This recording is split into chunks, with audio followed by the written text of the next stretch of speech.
Welcome to the Pro-Black Perspective, where black problems are addressed with black solutions. Your host tonight is the author of the Pro-Black Compendium and Zuberi and the Maroons of Ma'at, the Pan-African Nationalist Oni. Oni, what are we discussing tonight? Peace, peace, peace, family. You're tuned into the Pro-Black Perspective on KWAZ Radio. Today we're going to be talking about what are black dads really teaching. I mean, because look. We got to recognize that it's not enough to just be a black man. You know what I'm saying? It's not enough to be a black man.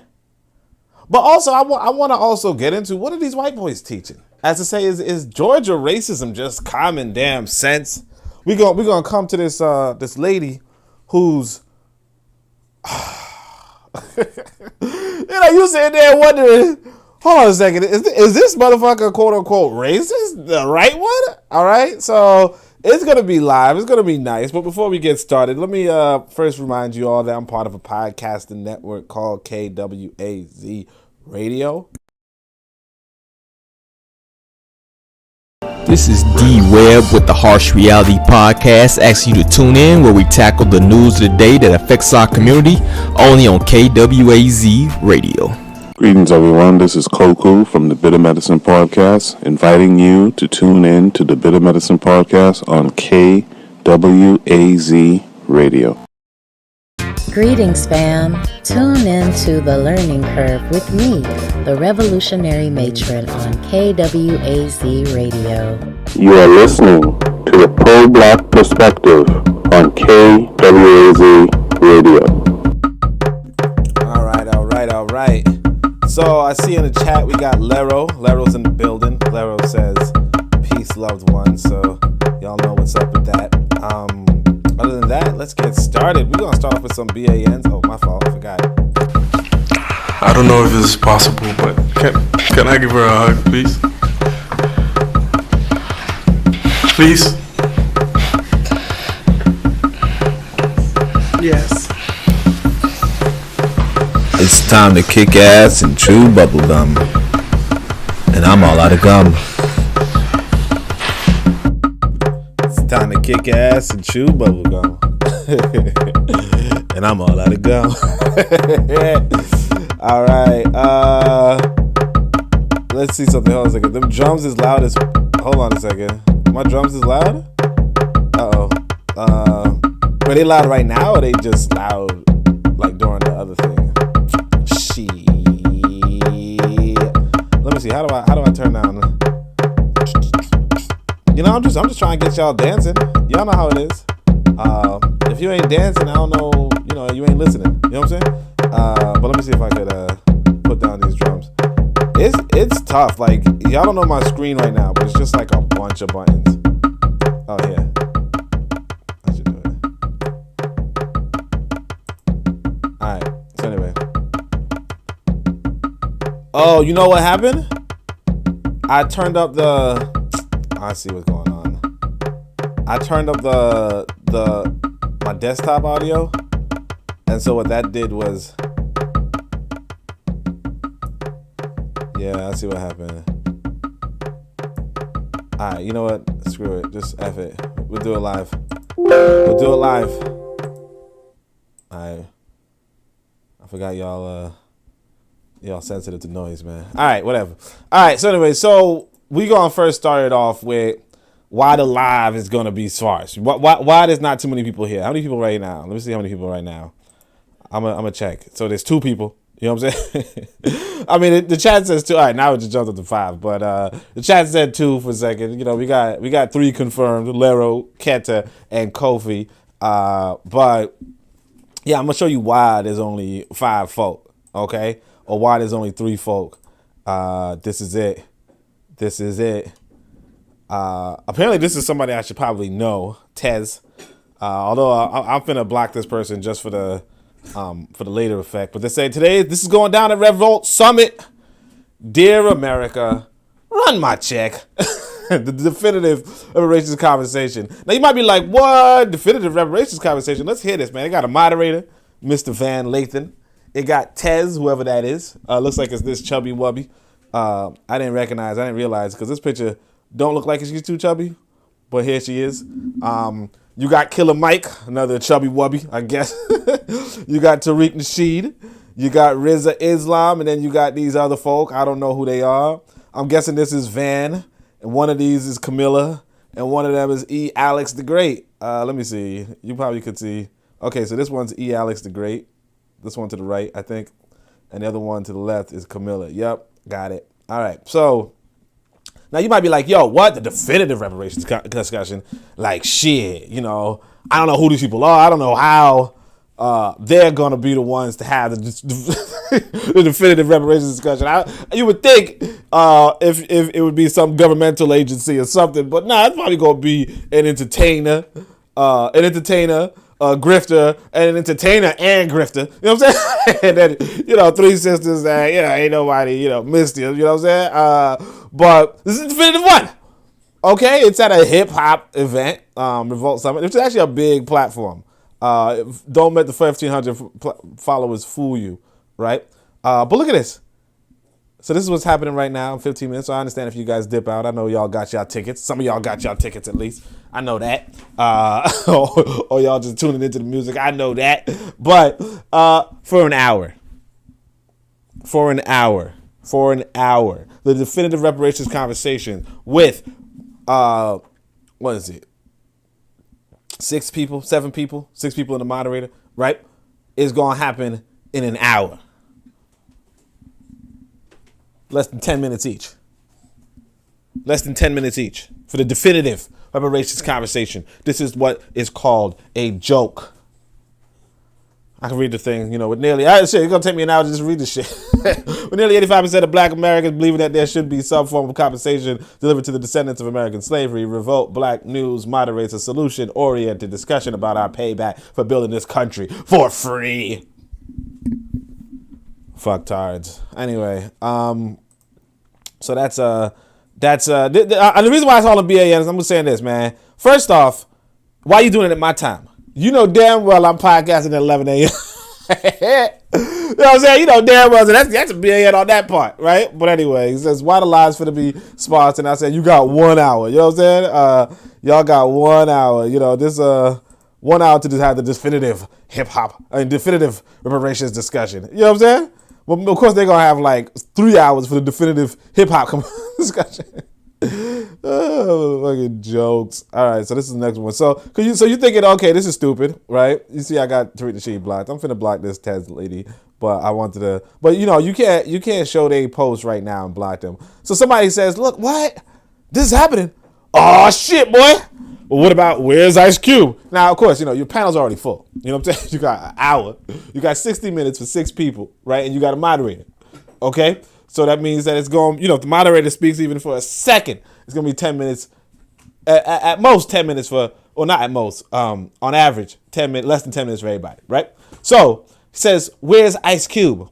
He should be on the panel, not Killer Mike. Killer Mike's an op. Now, of course, Killer Mike, I'm not saying Killer Mike ain't an op. You understand?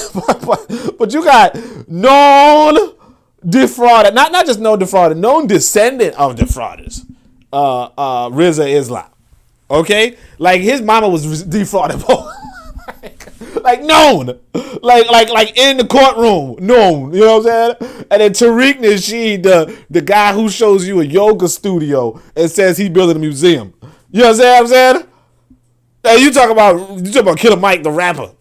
I mean, what? Anyway, and it's like, why do you have that rapper when you can have this rapper? I mean, like, what the fuck? Yeah, this ain't even like a joke. This ain't even like, yo, you know what? I'm just, whatever. So then this person says Tez and Tariq gonna hold it down. So now I'm just like, who the fuck's Tez, right? I didn't even realize that they were talking about this lady Teslin. Who has 30,000 followers. So she's not even, let's see. Oh, host of the No Chaser podcast. I don't know if I heard that. Nah, I don't think I heard about it. But yeah, so then you go forward. Because, you were like, let me look into this Tez lady. oh, let me look into what's going on because, whatever. So I go to the Revolt Summit. This is a Revolt Summit, and it's a kind of a big deal. It's in Atlanta, Georgia. You could get tickets to it. So everybody asking, well, how can I watch this for free? You probably can't, right? Get your tickets, and then it's a bunch of this is a religious one, the future of our belief, cancel culture. We're gonna talk about black girl stuff. The future of cannabis. They got these motherfucking weed heads for that. Bobby Shmurda's on the panel. I think this is Bobby Shmurda. I'm not 100% sure. You got Dress Dior. Yeah. So Mouse Jones, whoever that is. Just a bunch of people you wouldn't know. But yeah, catch him on the future of cannabis. Let's get this guy to talk about the future of cannabis. And this is like. That's what I'm telling you about. This goes back to the whole black dad thing. It's like it's almost a slap in the face. You imagine you getting black folk together and you like, you know what, man? You know what would be really like? And it's not like white folk don't do this, but when white folk do this, they don't do it under the pretext of this is their culture. They do this under the pretext of this is their niche. And maybe this is black folks saying this is our niche. Our niche is hip hop, right? Okay, but just say that. You know what I'm saying? It comes to a point where black folk, like the way how we discuss things is, it's not a niche, it is the culture. You understand? Well, like I said, like white folk, if you talking about white folk having a cancel culture thing, it would just be a cancel culture summit. If they're talking about white girl stuff, they would just be a white girl stuff. It would just be a white girl summit. They have that, feminist summit. Future of cannabis, they have cannabis. They have cannabis summits. But it's a niche. They're not, this is what defines us as white people. And actually, I was thinking about this. I was watching this comedy, this comedy thing, whatever. It's a white boy comedy though, right? That's why I don't talk about it. But I was watching this, and then at some point, this white boy, it's a big group of white folk, and they're doing something, and then they say, man, we should get a generic white guy to come through, right? Like a generic white guy, whatever. And then they all started making jokes about what a generic white guy would look like. And they're like, he's like, I'm going to invest in my stock portfolio, blah, blah, blah. And they're making fun of him, right? Because they all know they already generic white guys, right? But when they think of what a generic white guy is, they go to this idea of, fanny pack guy, obviously, but also stock portfolio, also whatever, right? What do you think of when you say generic black guy? Okay, you can answer that in the comments. All right. All right, you can think of that. You can think of that while we go further. Now let me show y'all this about Tez. So I didn't even, because I was like, who? Because they were like, Tez gonna kill it. You already know. So you're like, who's Tez? And it reminds me of, so I just saw D-Web had somebody responded to something. No, D-Web was responding to somebody who said, you shouldn't have 6-hour podcast. You shouldn't have 6-hour spaces. Go feed your family or some shit. And D-Web was like, nah, I saw somebody have a 3-day space, right? And so I'm just like, what are they talking about anyway? Because sometimes people be talking on Twitter and you don't even know what they're referencing. Look at this shit, 6.4K tuned in. I'm about to tune in too, right? Play recording. You say, okay, work. This recording is 11 hours and 30 minutes. This lady hosted. In fact, she just finished. It's just 13 hours ago. So she just finished 2 hours ago. 13 hours space, and Naheem, you can pick the last. Are here, so that we have both sides equally. And that's fine. That also can control at the local level. So you saw that queer guy. It's hard to I have to actually be listening to it too, so you guys could. And if you have the ability, then to move to the point is that this is it, and it's actually cool. Like if you actually on a thing, you can see. That they transcribe everything live. So he says, and also the acceptance of group economics. Once the individual strengthens himself, then you will go to Carter G. Woodson, who's the father of Black History. He's the one that created Negro History Week that would later turn into Black History Month and the ideas, whatever, right? So basically, whenever you talking on these spaces, they, Twitter's recording you. It's recording you. Like, it's not just recording you, like you can play back the recording, like it's recording you. Like if you, it doesn't matter if you're recording or not. If somebody tunes in on the computer, they could just read it. But anyway, this is Tez. So she has 13-hour spaces And yeah, you know, so cool story, cool beans. Hope your thing is going well. Your talk that probably starting right now, probably starting a little later, obviously, but it is what it is. So that's really as far as I want to go on that subject. Let's see what the comments are like. No music, they say. No music. No music. All right. So Lero says, you know we up in age. Loud noise make us nervous. Yeah, that's you, Lero. No, you ain't. Lero's a baby. He was yeah, still got to pacify. You know what I'm saying? All right. Run my check, whitey boy. Good. It says, Lero says, a clown convention discussing a hypothetical check that only the recipient is discussing. Only the recipient. He's like, you know what I'm going to do with this check, man? Shit, boy. You already know. Man, I'm going to shit. Y'all gonna get me a whatever, man. All right, Lero says crazy. Keta says 100. Lero says Killer Mike called Atlanta Chocolate America. Wasn't Killer Mike promoting black capitalism in America? Keta asked. Lero says Keta, he was critiquing the Panthers. Whole clown. Shaking my head. Lero says generic black guy to me. Don't beat my ass. Football and basketball watching. Corny joke telling. Grill master. What? Making mediocre financial advance. I almost made fun of somebody, but you know. But anyway, yeah, I mean, shit. All right. Well, I mean, I'm glad to know. With my joke telling, I'm glad to know I ain't no generic black guy. I passed the generics.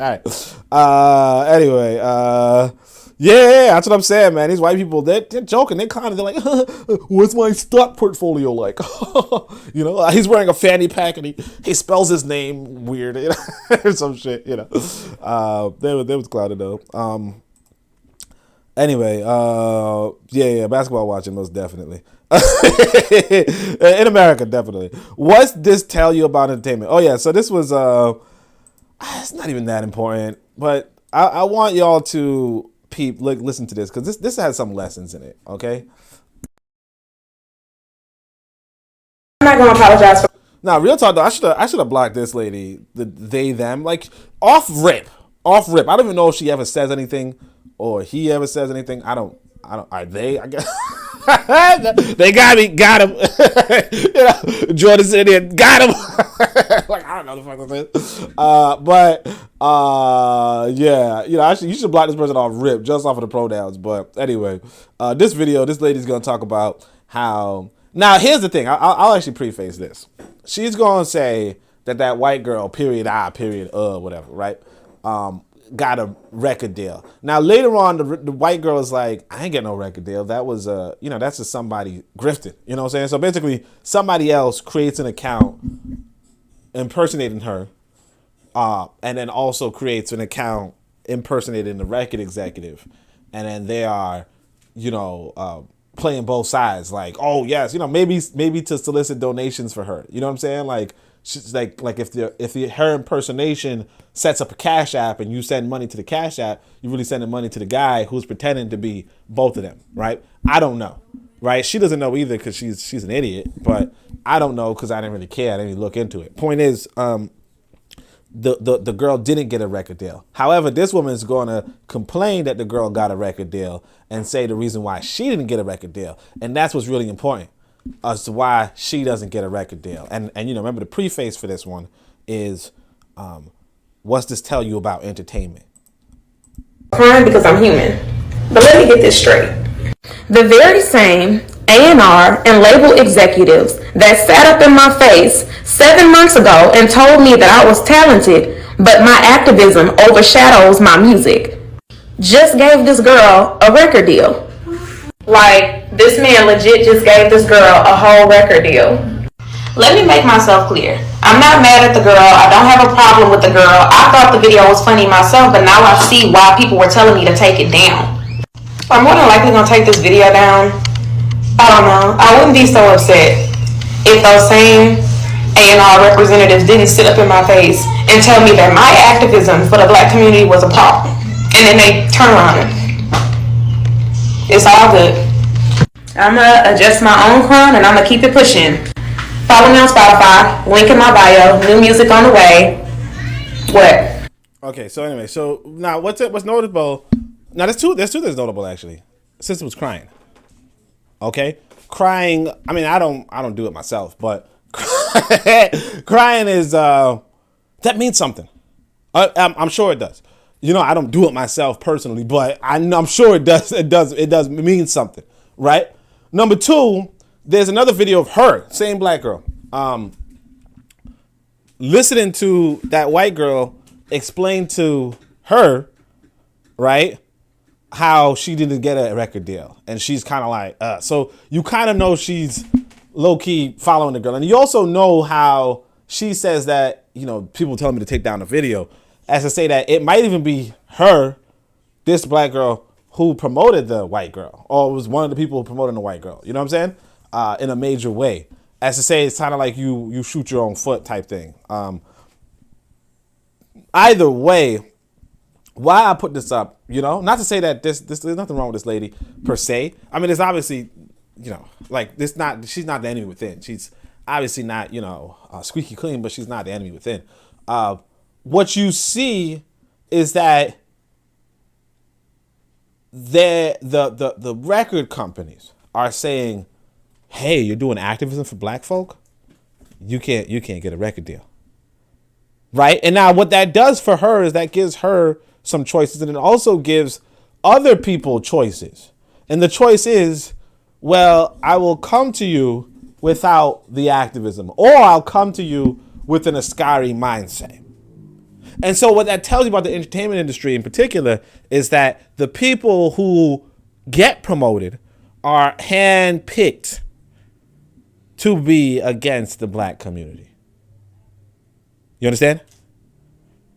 You see what I'm saying? And for her to get a record deal, right, she has to step back from, like basically give up her political activism, give up her political ambition. Now, obviously, I'm not into the activist scene regardless. But what I'm telling you is that if you're saying to yourself, why, like if you take a swath of black folk, realistically, if you just wave your hand around over black folk, you might actually find that a lot more are really like, yo, you know what? We should improve the community. We should do something good about black folk. Like, we should, a lot more than otherwise. But when you come to the entertainment industry, what they're doing is that they're selecting the people who are not about that. They're selecting the Jay-Z's. Okay, they're selecting the Beyoncés. They're selecting the Bill Clintons. Although Bill Clinton, did I say Bill Clinton? What the fuck was that? I was gonna say Bill Cosby. Although Bill Cosby, they say he was a little pro-black before. But essentially, in essence, what they're doing is that they're selecting the worst. You know what I mean? Now here's when it comes to Bill Cosby, why I brought up Bill Cosby, because some people would say when they select the worst, they also mean that they select the people who have the negative predilections. Okay? The negative idiosyncrasies, like, if they like drugging women or some shit. Not saying that he did. Yeah, I mean, yeah, he did. Yeah. Anyway, but I mean, like, shit, you got money, you know what I'm saying? If you got that scientific mindset, I mean, I wouldn't personally do it. But it is what it is. I mean, it's very unlikely that he didn't do it. But anyway, I say all that like it's very unlikely. But because what happens is this: these record these companies, what they do is they research the people that they promote. And the thing is this, that's what you're supposed to do. I mean, you know it, because when you go to a job, they research your shit too. But they don't pay you as much as they pay these people. They don't give you enough power as they give, or, ability to have power as they... Look at this. Let me explain to you guys this. Money, right? One of the most important things that money can do is it can buy labor. Now, how in the world... hold on a second. That's... How do you... Sorry, boss. No, I'm calling y'all boss and y'all even here. It's with my son. But I'm not gonna answer. I'm just gonna silence it because it's yeah. I know my son's anyway. Anyway, what was I saying? So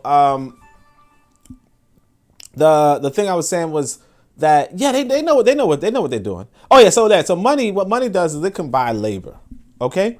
And so now the question becomes, But see, here's a kicker. Here's a kicker. So here's something I learned a long time ago. In fact, I put it in Zubiri. So if you guys check out Zubiri, there was one time I was, active in the white, white discussions boards and stuff, right?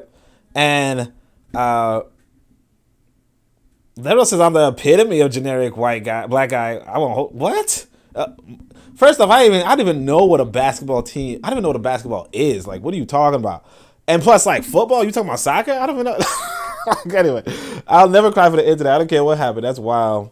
And literally said, I be crying. Essentially, so Trigger Happy says, essentially, those who are also apolitical. Not just apolitical, they got to be anti-black, pretty much. You understand? Because look, I want to point out this. So money is gives you the ability to buy labor. Okay? Now, what you do with your... Now, here's what these white folk told me a long time ago. They said, look, the bourgeoisie pays the proletariat only enough for the proletariat to show up to work the next day. You get what I'm saying? So they don't pay you enough for you to stop working. They don't pay you enough for you to pay other people to become your own bourgeoisie. They don't pay you too little that you say, you know, it ain't fucking worth it to go to fucking work. You know what I'm saying? They pay you enough for you to show up to work the next day. Okay? That said, and y'all see I had like 7 views and now it's 5 because some of y'all in Atlanta, right? Oh, tweet just started. But what I'm saying was they only pay you enough for you to work the next day. Now, what this means is this. What happens when you're supposed to get the big checks? Okay? What happens when you're supposed to get the big checks? Now you're getting paid enough to not work the next day. You know what I'm saying? Like if you give me $1 million, right? And that's what some of these record labels do. Give you $1 million, right? You don't gotta do any more motherfucking music. You know what I'm saying? You don't gotta do no more motherfucking music. You don't gotta work for another few years. You don't gotta show up to work the next day. You understand? And not just that, if you got $1 million fucking dollars, now you can pay for other people to work for you. You could, what was it? So Forecast is another one of the podcasts of the KWZ Radio Network. He was saying that Steve Bannon. So Steve Bannon's this white boy. He was like big on Trump or whatever, right? So Steve Bannon of whatever, he put out $660,000. Okay, he spent $660,000 of his own money to run different candidates for school boards. Okay, so influence the diverse schools in America. But guess how many school boards he was able to run on only $660,000? It's not even $1 million. On only $660,000, he was able to run 50 damn school boards. Elections. He was able to influence 50 damn schools in America, which might not sound like that much, but the point being that you could actually do quite a bit of money with quite a bit of money. You could do quite a bit of damage with quite a bit of money. Okay? But so it behooves you, if you really have that kind of money, to put that money in somebody who is responsible, or responsible depending on how you look at it. Realistically, it should be somebody, it depends on how you look at it, but basically irresponsible. You know what I'm saying? Irresponsible by our paradigm, responsible by their paradigm. Okay? So I remember, for instance, they said Oprah was walking around, she was going around Black America, and she was like, what would you do if you had a lot of money? And the black kids in America were like, oh, I'll buy me a water gun. Oh, I'll buy me a PS5. I'll buy me this, and so forth. And then she goes down to Africa. She says, what would you do if you had a lot of money? And they're like, oh, I would go to school. I would provide for my family. I'd do all that kind of stuff. So Oprah said, hey, you know what? That's the responsible answer for me, for black folk. The responsible answer for black folk is I will acquire skills and I'll provide for my community. Right now, I'll buy for my toys and some shit. However, imagine if Oprah were white. And she goes down to the one black kid who says, hey, you know what? I'm going to buy myself some toys. I'm going to give that money right back. Okay? And the other kid says, I'm going to keep that money for myself and I'm going to try to become your competitor. Right? then the white person is responsible for the white person. It's smart for the white person to say, okay, I'll give it to the kid who's going to give it right back to me. Because then his fucking labor is free. You understand? So it's like what Trigger Happy saying. It's like, not only should you be apolitical, but you should actually be anti-political. You know what happened when Lil Wayne was asked, hey, what do you think about Black Lives Matter? He's like, fuck Black Lives. Black lives don't matter. That ain't got nothing to do with me.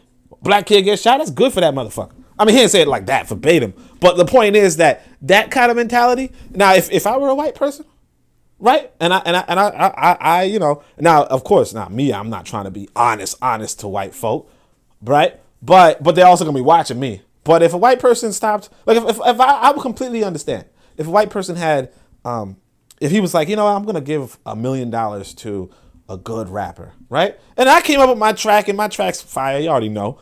My drums are loud. You already know. You know. Boom. All right, whatever. I was about to say. Anyway, my drums loud. You already know. And then you know, there's Lil Wayne. Okay, Lil Wayne. You know, he's all right, right? Kobe said, "Man, I know the straight face." You ain't even see my face, man. Anyway, but you know, I would say this. If I were a white person, right, and I knew that Lil Wayne would want to get the chains, and Lil Wayne would want to, get the white girls, and Lil Wayne would want to, so on and so forth, and I know only want to get the black women, only want to go to Africa, only want to promote the black news, or, all that kind of stuff. If I were a white man, I would say, you know what, I'll give my money to Lil fucking Wayne. That's it. And then here's what happens. Now, black youth, you know who they say they want to be like if they want to get that money? You know, I was actually watching this exercise video. I'm going to stop over here. But I was watching this exercise video, and this dude was exercising. And one dude, to encourage him to do the next set or to do the next rap or whatever, was saying, get your money, man. Get your money. Get your money. Come on, fam. I just want you to know. Let's go over there. Actually, I wonder if Kofi you talk about was that with a straight face. You talking about me talking about I'm a good musician, or me saying Lil Wayne was whatever. But all right. Not Lil Wayne was a good musician. Lil Wayne was whatever. But that's it. Let's see. Hold on a second. All right. Yeah, that song was making a bunch of noise. All right. So I say no disrespect, but y'all should have 100+ points. Okay.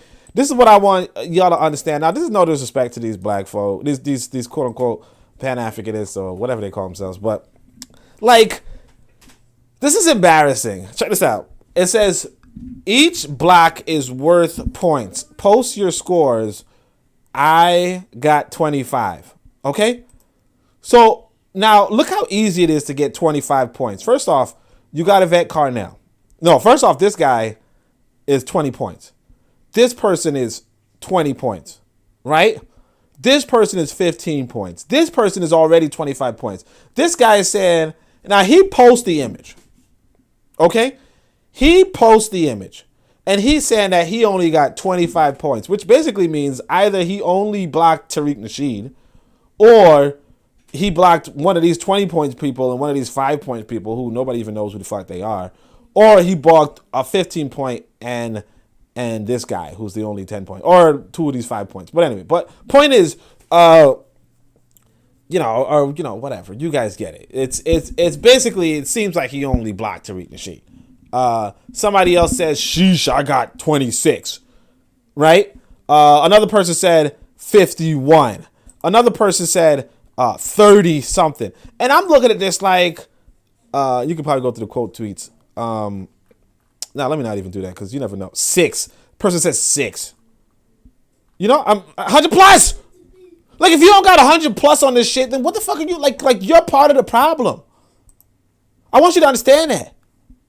Cause this easy, right? This easy. You know what I'm saying? I could understand not blocking this lady because she's Tachina Arnold, but I block her right now because she's a fucking, whatever.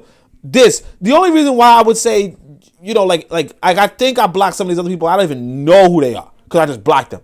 How in the world you got this game? And you're like, man, I blocked 25.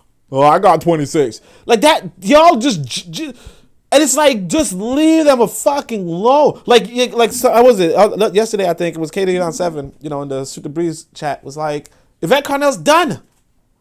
She's done. ADOS is done.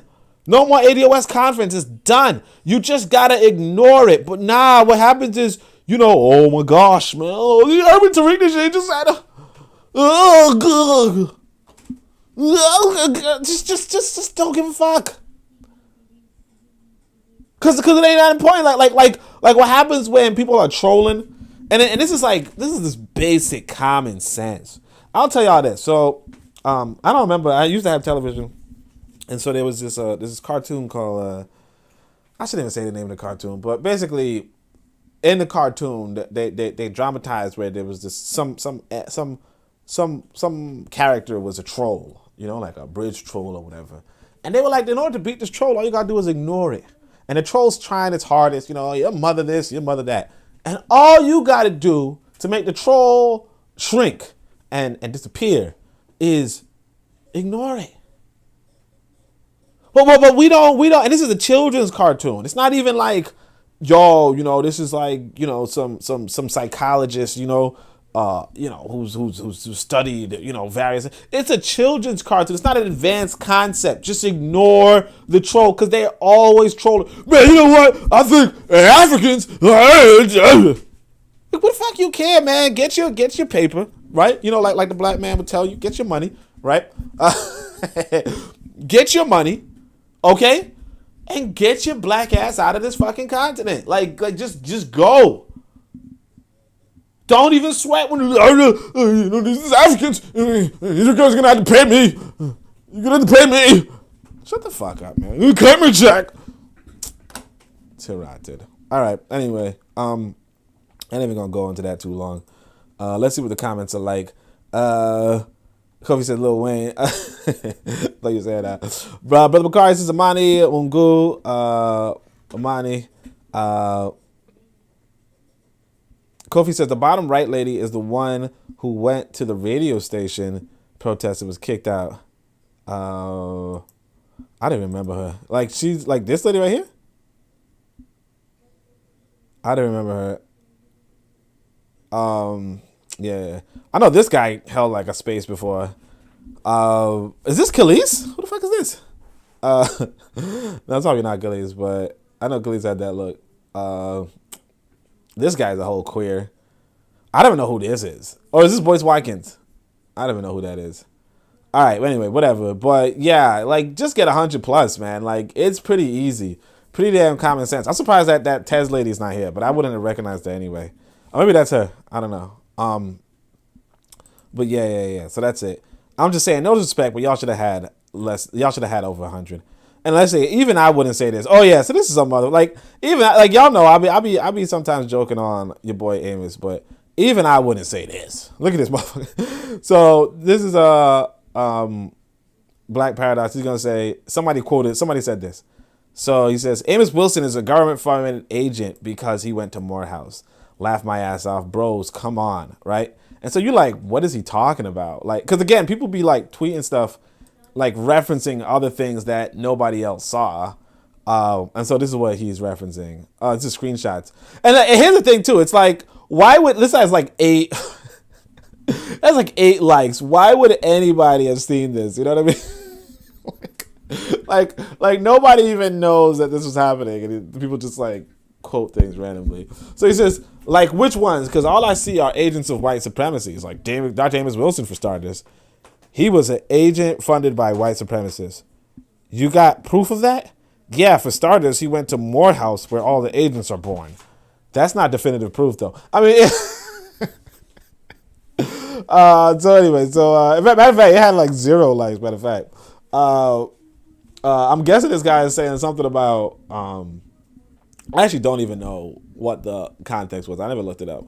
But, yeah, even I wouldn't say this. You know what I'm saying? But, yeah, he's like, he went to Morehouse where the agents are born. Like, who's born in fucking Morehouse? But anyway, yeah, this is some dumb shit. So yeah, that's just another energy thing. Just you know, like somebody else said, let me go block him. I don't want to see any of that nonsense on my TL. Like, just dumb logic. I wouldn't even gauge it. We're gonna go to the next one. This is the HBCU professor. We're just gonna go to the next one. It's not even that important right now. Let's see what the comments are like though. comments, just greetings. Greetings. We got 9, fam. We got 9 likes, 9 viewers. That's a record. All right. So anyway, check this out. Scholars and teachers, I'm building a woman king. Reader in progress. About 10% of the intended material is listed already. Check out if you need it.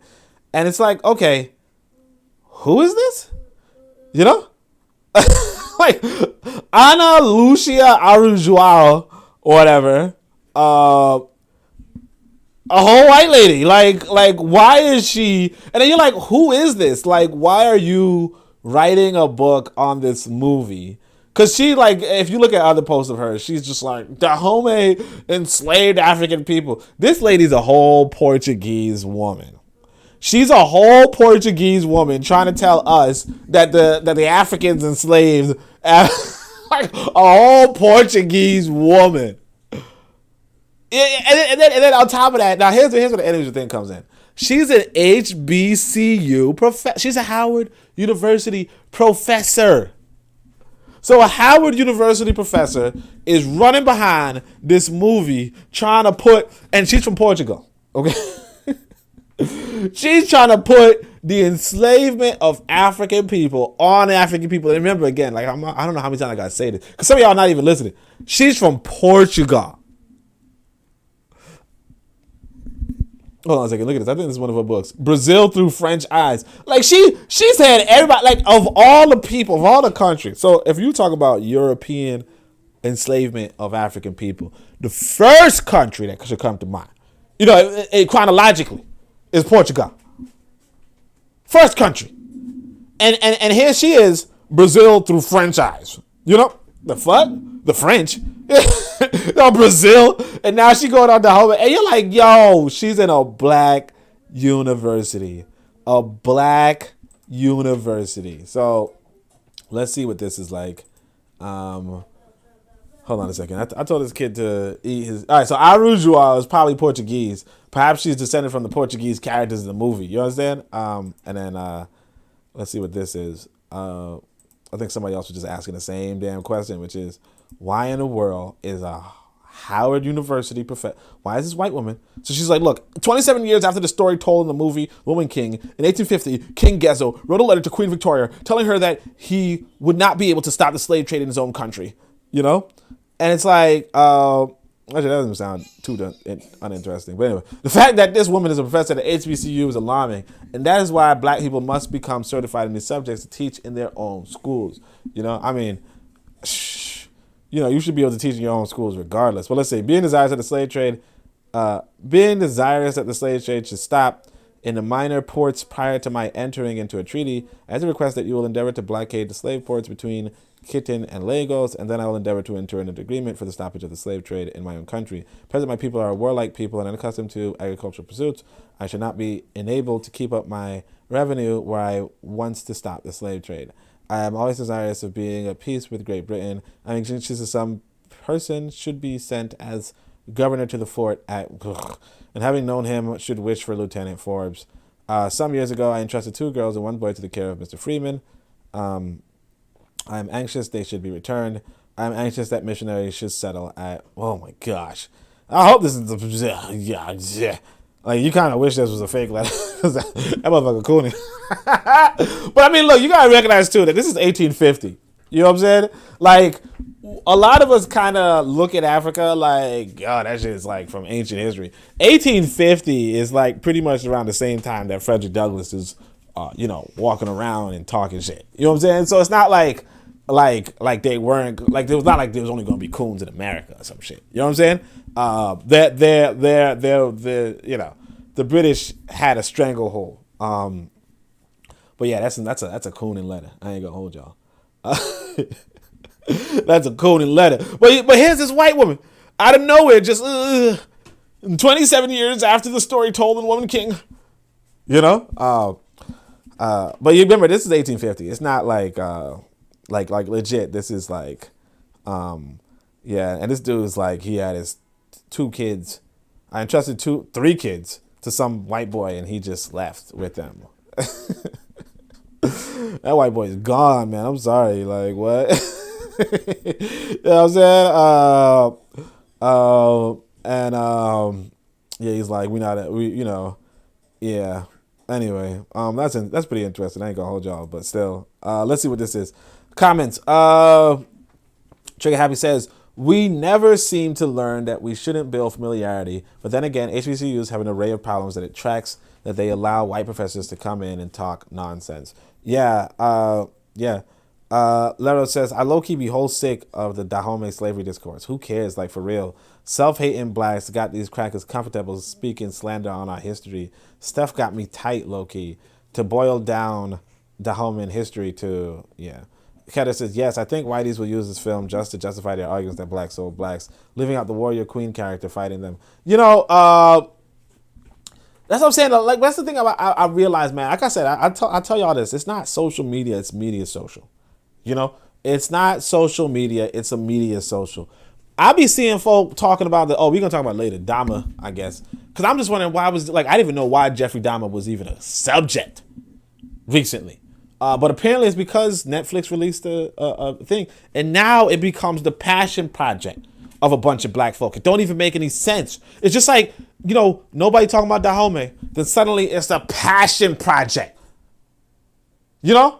I mean, this white girl, I could understand her doing it because she's actually a historian in a black university for some reason. I don't know why, right? And she's Portuguese, so she knows damn well what she did. You know what I'm saying? like she just got to gather around the family dinner table. You know what I'm saying? They were like, oh yeah, the way our motherfucking, but my thing is that, we just socializing around the media. And this is why, they tell us we have to create our own media.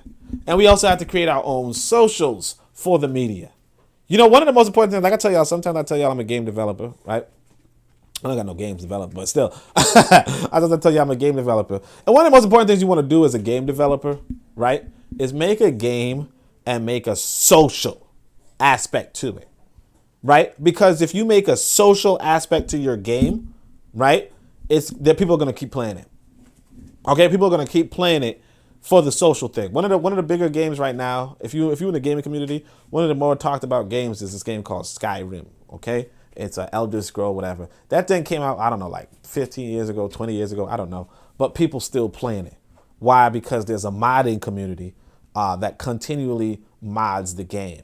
Mods basically just putting your own content in the game, right? Whether that means changing the lighting, modifying the lighting, or even just putting your own characters, your own weapons, your own items, your own spells, whatever it is, right? Your own races, your own, whatever, anything, right? You could just basically add programming to the game, add additional content to the game. So you want to have that social aspect, and that's what this Twitter shit did. And see, when I remember back when Twitter first came out, right? I didn't go on it. Because I thought, you're supposed to just talk to the entertainers. You know what I mean? They're like, Cardi B's on this. Well, not back then. It wasn't no Cardi B, but it was like, Beyonce's here and Lil Wayne is here. And, so on and so forth. And the news would show you, Katy Perry is interacting with, this person and that person. I thought it was just a bunch of people talking to celebrities. And it is. You know what I'm saying? You know what I'm saying? It's a bunch of people talking to celebrities and a bunch of people talking about the celebrities and the entertainment and the media. It's just that. It's just a social. A media social. It is what it is. But, we ain't even going to go into it. Lero says, what's crazy, though, is a lot of folks speaking sideways on Dahomey as FBA, ADOS, and want reparations from Republicans. They on a Mitch McConnell, you're going to have to communicate with the ancestors, right? Trigger Happy says, and since people don't read deeply on Dahomey history, nor do they understand the dynamics of the slave trade, it's so easy for people to get fooled. Yeah, folk, and so on and so forth. I'm the celebrity on Twitter, though, Lero says. Okay, Lero. like all that momentum gone, right? All right. So I say, why old girl went after dreads, though? So this is interesting. I didn't watch this until today. I thought to myself, let me watch this shit. This is in Africa, right? And this is actually going to correlate with something later. But basically, this is about police profiling. And so this black man is going to tell you about how they profile in Nigeria. Now, of course, this sister, now she sounds like she's South African, don't she? But anyway, she going to tell us, so you profile people because they have dreads? Now, the motherfucker never said nothing about dreads. You know what I'm saying? You know what I'm saying? So you just like, wait, hold on a second. You know? So she getting enemies within right here. All right, now I'm just welcome y'all. Have police officers look through their bank account balance and force them to withdraw. So that he's in Nigeria, but she sounds like she's South African, don't it? Draw money. Is this true? Yeah, I mean, how does it get to that point? Okay, yeah, it's very wrong for any police officer to check anybody's phone, bank account, and we appreciate those people who just don't complain and just maybe make maybe rant on Twitter. Pardon my language, rant on. Yeah, he's like, yo, y'all, you know, first off, she's saying, look, these motherfuckers come into your bank account. No, these police officers stop you and say, look, you're gonna withdraw some money, period, and you're gonna send us money. This is Nigeria, okay? By the way, so if y'all don't know, I'm transcribing Ptah Htp. Woo! Translating Ptah Htp. Woo! It's good. Okay, it's good. But in Ptah Htp, they will tell you as a leader, right?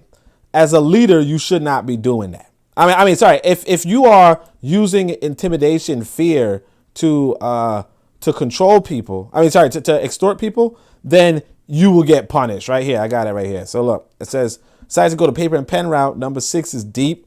Says, do not inspire with fear or you'll be appropriately punished. Stealing food will lead to you starving. Stealing money, poverty, and assault, impotence. Then says, be kind and people will give freely. And then I wrote it down this way. Those who steal food will be starved. Those who steal property will be impoverished. Those who injure others will be made impotent. And I said, imagine this legal system and peep how it's applicable to the leadership. Now, what this is basically saying, now you see the different translations right here. It says, cause not fear among men, for this is God punished likewise. And this was like nature, but they said God. This is a white boy. For there is a man that saith there in his life, and he is bereft of the bread of his mouth. So they said if somebody is making life, is causing life from causing fear among people, basically stealing food, then they'll be bereft of the bread in his mouth. You get what I'm saying? You see, you got to translate it. This is a man that saith power is therein, like power from fear or whatever. And he saith, I seize myself that which I perceive, like basically I steal whatever I perceive. And thus the man speaketh, he is smitten down. And you know, so on and so forth. And then this is another kind of translation. And this is another translation. Inspire not men with fear. If one asserts that he lives by such means, then the netter will take away the bread from his mouth. If one asserts that he enriches himself thereby, then I may take those riches to myself. You get what I'm saying? All that kind of stuff. And then you see there's another translation. There's like 6 translations I'm working on. And like each of them has a different like phraseology, different meaning, different wording. And so I'm just trying to whatever. But my point is this, that basically if you were pulled before the court and you were discovered that you were in fact stealing from other people, then you will be deprived of your property. You understand? And so now you fast forward to modern day Africa, and what he's saying is, hey, you know what? These police might be stealing from people, right? And then he's going to tell you they get disciplinary action. But the solution that the ancient Africans had said was, you know what? Take away their fucking property. And they're fucking, that's so fucking, like, it's so fucking good. All right, anyway. So, but yeah, you heard him say, oh, y'all just going on Twitter to complain. Anyway, whatever. Twitter, but people actually step forward to say, oh, these police officers did this. We actually want to get such reports. And when we get them, we bring in these officers and make them face some disciplinary action. Face some disciplinary action. So, like I said, so back in ancient Egypt, I'm telling y'all, I mean, I know y'all like, what, man, motherfucker, why you talking about ancient Egypt? We ain't even, like, we 5,000 years. Like, you talking about 5,000 years. You complain about Jeffrey Dahmer, but maybe Jeffrey Dahmer was 1990 or whatever. This motherfucker's like, you talking about 5,000 years ago. All right, whatever. But my point is that it's just an interesting legal system, legal code that if were in place, like I'm telling you, they were anti-corruption, everything. Oh, woo, we go.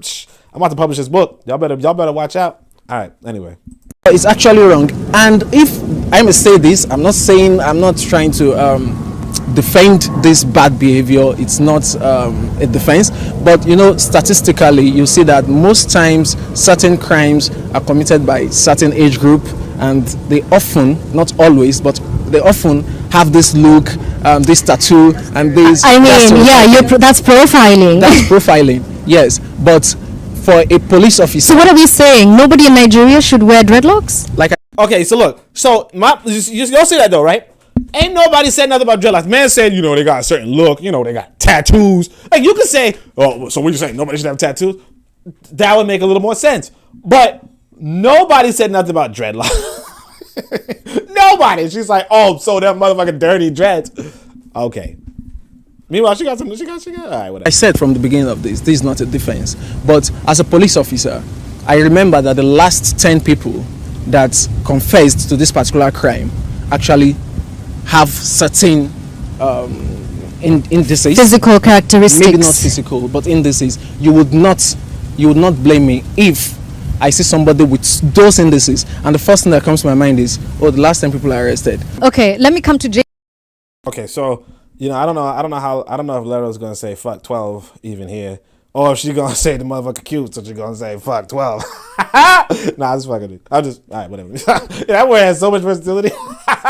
Anyway, but what I was gonna say is we're gonna talk about that look later on, because we're gonna talk about the black fathers soon, and you're gonna see that some of these motherfucking like you're gonna see, because see what basically I'll say it this way.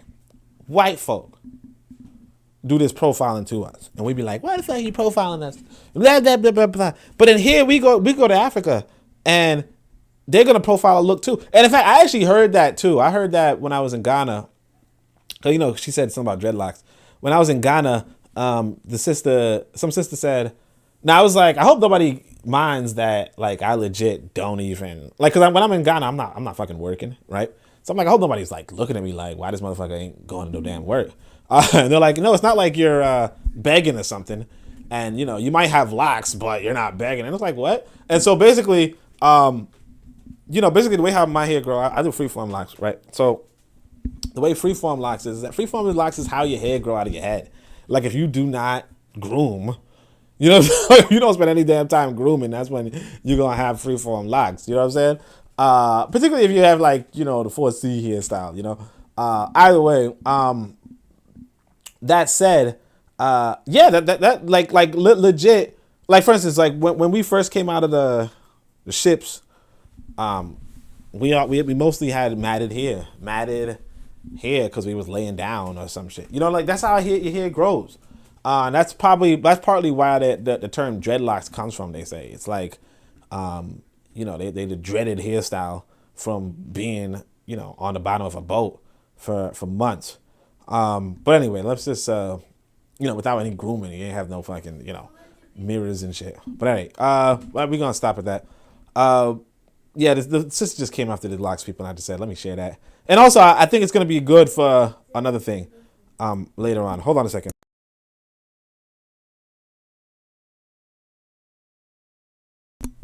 All right. So anyway, my kid's like, he wants to get up. And I'm like, nope. I tell you, man, you gotta. That's what I'm saying. When you talk about black fathers, all right. So I say, watch out. What is this? Watch out. Oh yeah. So this is just another motherfucker. He's a whole creeper. We don't actually have to play the whole video. Let's see. Let me see what the comments are like quickly. Wait, hold on a second. Let's see. All right, let me just go to the comments real quick. So comments are, check out how he says, I saw someone twist a Ghanaian artist's words and make it seem that he said continental Africans made reggae when he said reggae is an extension of Africa. Imagine what they can do with a movie. Yeah, I think I heard that, but I was just like, I didn't care. Iconfire says, you should make a game with African Americans, Caribbeans, and continental Africans jumping across the continents. I was thinking about something like, what was that?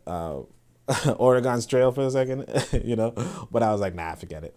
Lero says, you should post a hair update soon. I just watched mine last night. We is decent right now. Yeah. Okay.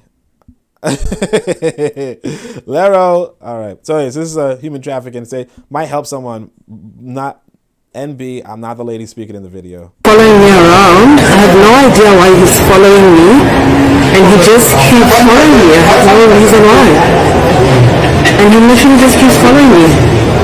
It's the weirdest thing. He's been tailgating me for no reason. Basically, I kind of skipped through because I was like, I don't want to just watch some guy walking up and down. She does confront him, says stop following him. Then she goes over to the mall security and she shows the video, and then they apprehend the guy, you know, which is like already risky in and of itself because you know, you never know if mall security is in on it. You know what I'm saying? Beyond that, she also I think she buys some clothes and changes her outfit. It's a pretty interesting video. Not really. It's not really interesting. But yeah, people fucking snatching people. And you know, you got to realize that people snatching people is how we got here in the first place. You know what I'm saying? Is how we got here in the first place. So just recognize that trouble is still going on. And so this guy says, he says, no way, I saw this gent the other day while with my wife going to Clicks. I even said to my wife, this oak looks suspicious. He's acting like a weird, I'm guessing pussy here. Same phone call moves, everything. So yeah, man, y'all gotta, here's the thing though, we have to really be about protecting our people. Like we really have to be proactive and you know, that comes with getting a different legal system. So I'm telling you, I'm going to write this new book. I'm going to write a new book. Hopefully you guys check it out. But, you know, before that, obviously, go and get my other books. But beyond that, let's go to the motherfucking ABAs. We about to hear some music.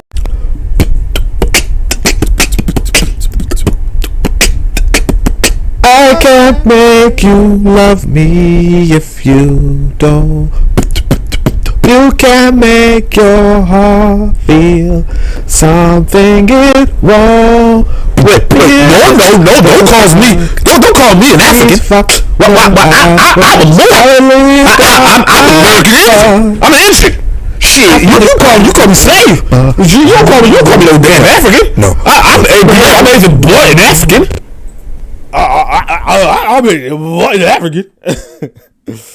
I can make you love me if you don't. That thing's so fucking good. All right, cut that check, boys. All right, I'm trying to get my kid to eat his breakfast. This dude, I'm gonna call my kid about. It's been Bernie Mac, right? Anyway, let's just pull up. I know some of y'all gonna say, why am I gonna play this video and not the other video?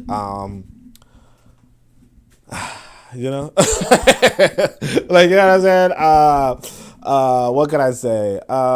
Like, this video is just kind of more laughable. The other one's just kind of like, yo, you know, you got the lesson. This one's just kind of a joke. So it's Virginia reparations pull up. So these I want to say 20 people are going to get you your billions. Watch out. Cut the fucking shit. We ain't playing with y'all no more. Run us out, babe. No tangibles, no vote. No tangibles, no vote.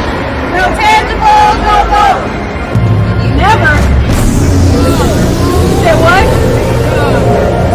White man said, get a job. You said what? I have a job, sir. My job is right here. I did what I That's okay. You're going to state anywhere. You're going to state anywhere. That's why you can't be down. They need to come out. That's right. That's right. You actually know their name. Yes, ma'am. Who their owners were. You just can't say, oh my, no, you gotta know her name. You gotta know your ancestors' names so that you can know who their owners were.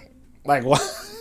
You gotta know their owner's name. All right. Anyway, you know what? I'm not even gonna play this whole fucking video, but yeah. At some point, they start harassing some older lady, or some old ladies harassing them. I don't know. It's just kind of stupid. Yeah.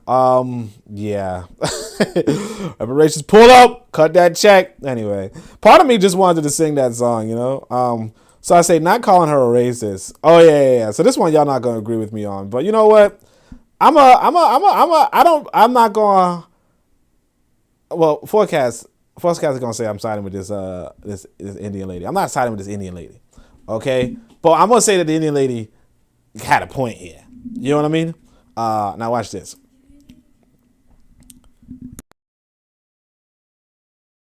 This lady went on a platform. So I'm guessing this lady's running in Trinidad, right? and she has an opponent who's running against her. And the lady running against her, right, probably a black woman who decided to make fun of this lady's name, right? So this is a Trinidadian lady who has this is an Indian lady who has an Indian name, right? Let me see what the comments are like. So I see Kofi says they are catching black folk like crazy, right? And then Lero says they think a pull-up the cure for everything. At least do a little looting. Damn, Lero. And Kofi says they are so proud, right? So anyway, so this Indian lady is going to say something. Basically, I guess somebody made fun of her. Her opponent made fun of her name. So she's going to make fun of her opponent's name, right? And so now some black folk are calling this lady a racist, right? But I'm going to tell you this, like what she's saying makes sense. Last week, and 3 or 4 times, Kamla Sushila Prasad Bisesa. Isn't that a beautiful name? Yeah. What problem you have with my name? What's wrong with my name? Yeah, Camille. At least I have a name for my ancestors. Where you got yours from?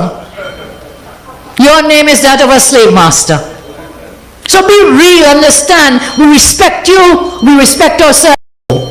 She, you understand? Like, yo, just like, yo, man. Like, yo, man, your name's so stupid. Your name Camille. And blah, blah. And it's like, well, at least I got my name from my ancestors. Who the fuck you got your name from? And I mean, it kind of ties back to that whole pull-up where it's like, you got to know the name of, your ancestors so that you know the name of their master. And she's saying the same thing. She's just saying, that's stupid. You understand? Now, of course, a lot of black folk, and these are actually the Pan-Africanists too, they're like, look at that, man. Because you know we all black, we are a little racism. You know, it's racism and there's more comments like that. But anyway, but my thing is this, that, this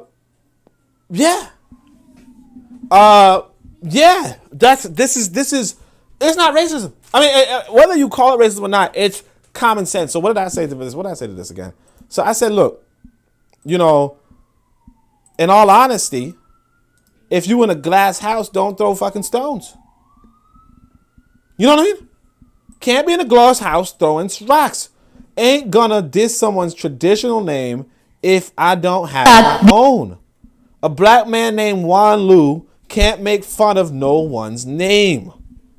And this is the thing, we had several generations to honor our actual ancestors. But bad source, but right message. So it's not the right person to say it. But it's like, you know, it's like when you watch Roots. You know, you watch Roots and you come back from Roots and you say, you know what, I'm gonna call myself Toby now because my ancestor was called Toby, and you completely missed where he said, no, my name was Kunta Kinte. If you're really respecting your ancestors who came to America or who came to the diaspora or whatever, you're really respecting them, you'll say, you know what? Nah, my name's Kunta. My name's Kente. My name's, you know, whatever it is. Right? You're not going to say, well, you know what? My name's Toby. I'm saying, my daddy named Toby, so I'm going to call myself Toby. And then when you do that, you can't be making fun of Juan Lu. Hey, Juan, your name is stupid. And Juan's like, no. You see, my grandfather's name is Juan.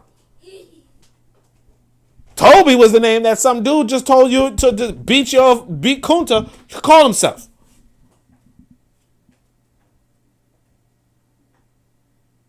You understand?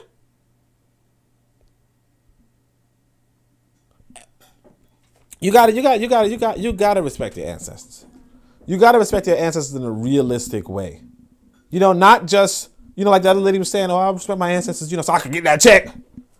I want to know who my ancestor was so that I can know who their master was, and therefore I can get a check. That's it. You know? Because see, if you say, hey, you know what? You know, my real ancestor's name was, you know, Madika. You know? My real ancestor's name was Kwame. You know? Kweku. You know?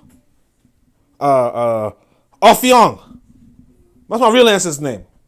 But no. I want to know what their master's name was. I'll get that check. So then and everybody else could peep it. And see, this reminds me of the classic. So actually, matter of fact, I was on Twitter one day, and I'm saying some shit, and then this dude says, shut the fuck up, you coconut. And it reminds me, I was actually, I had this African American colleague who would say the same shit to me, just randomly, like, oh yeah, you're a coconut, and you're just like, what are you saying, right? And like, but here's the thing: if you went back to her and was like, oh well, like, because you think it's a joke, you think it's a game, and you're like, well, all right, you're watermelon, right? Or something, right? Because you say coconut, I say watermelon, right? They're like, what a fucking racist! Oh, you went so low, you're terrible. How could you? It's the same thing. Ew, your name is Prussia? Or whatever her name is. I don't know no fucking Indian names. Your name is Ramadan or something? What a stupid name. Right? And she's like, well, you don't even got your damn name. Oh, how dare you? You're a racist. Like, what? Oh my gosh, Just typical. Just typical, yeah, it's just typical. Let me see what he says. So Leto says, I mean, is it cut the check or nah? I'm just saying, Malcolm said by any means necessary. Oh yeah, right? Shit.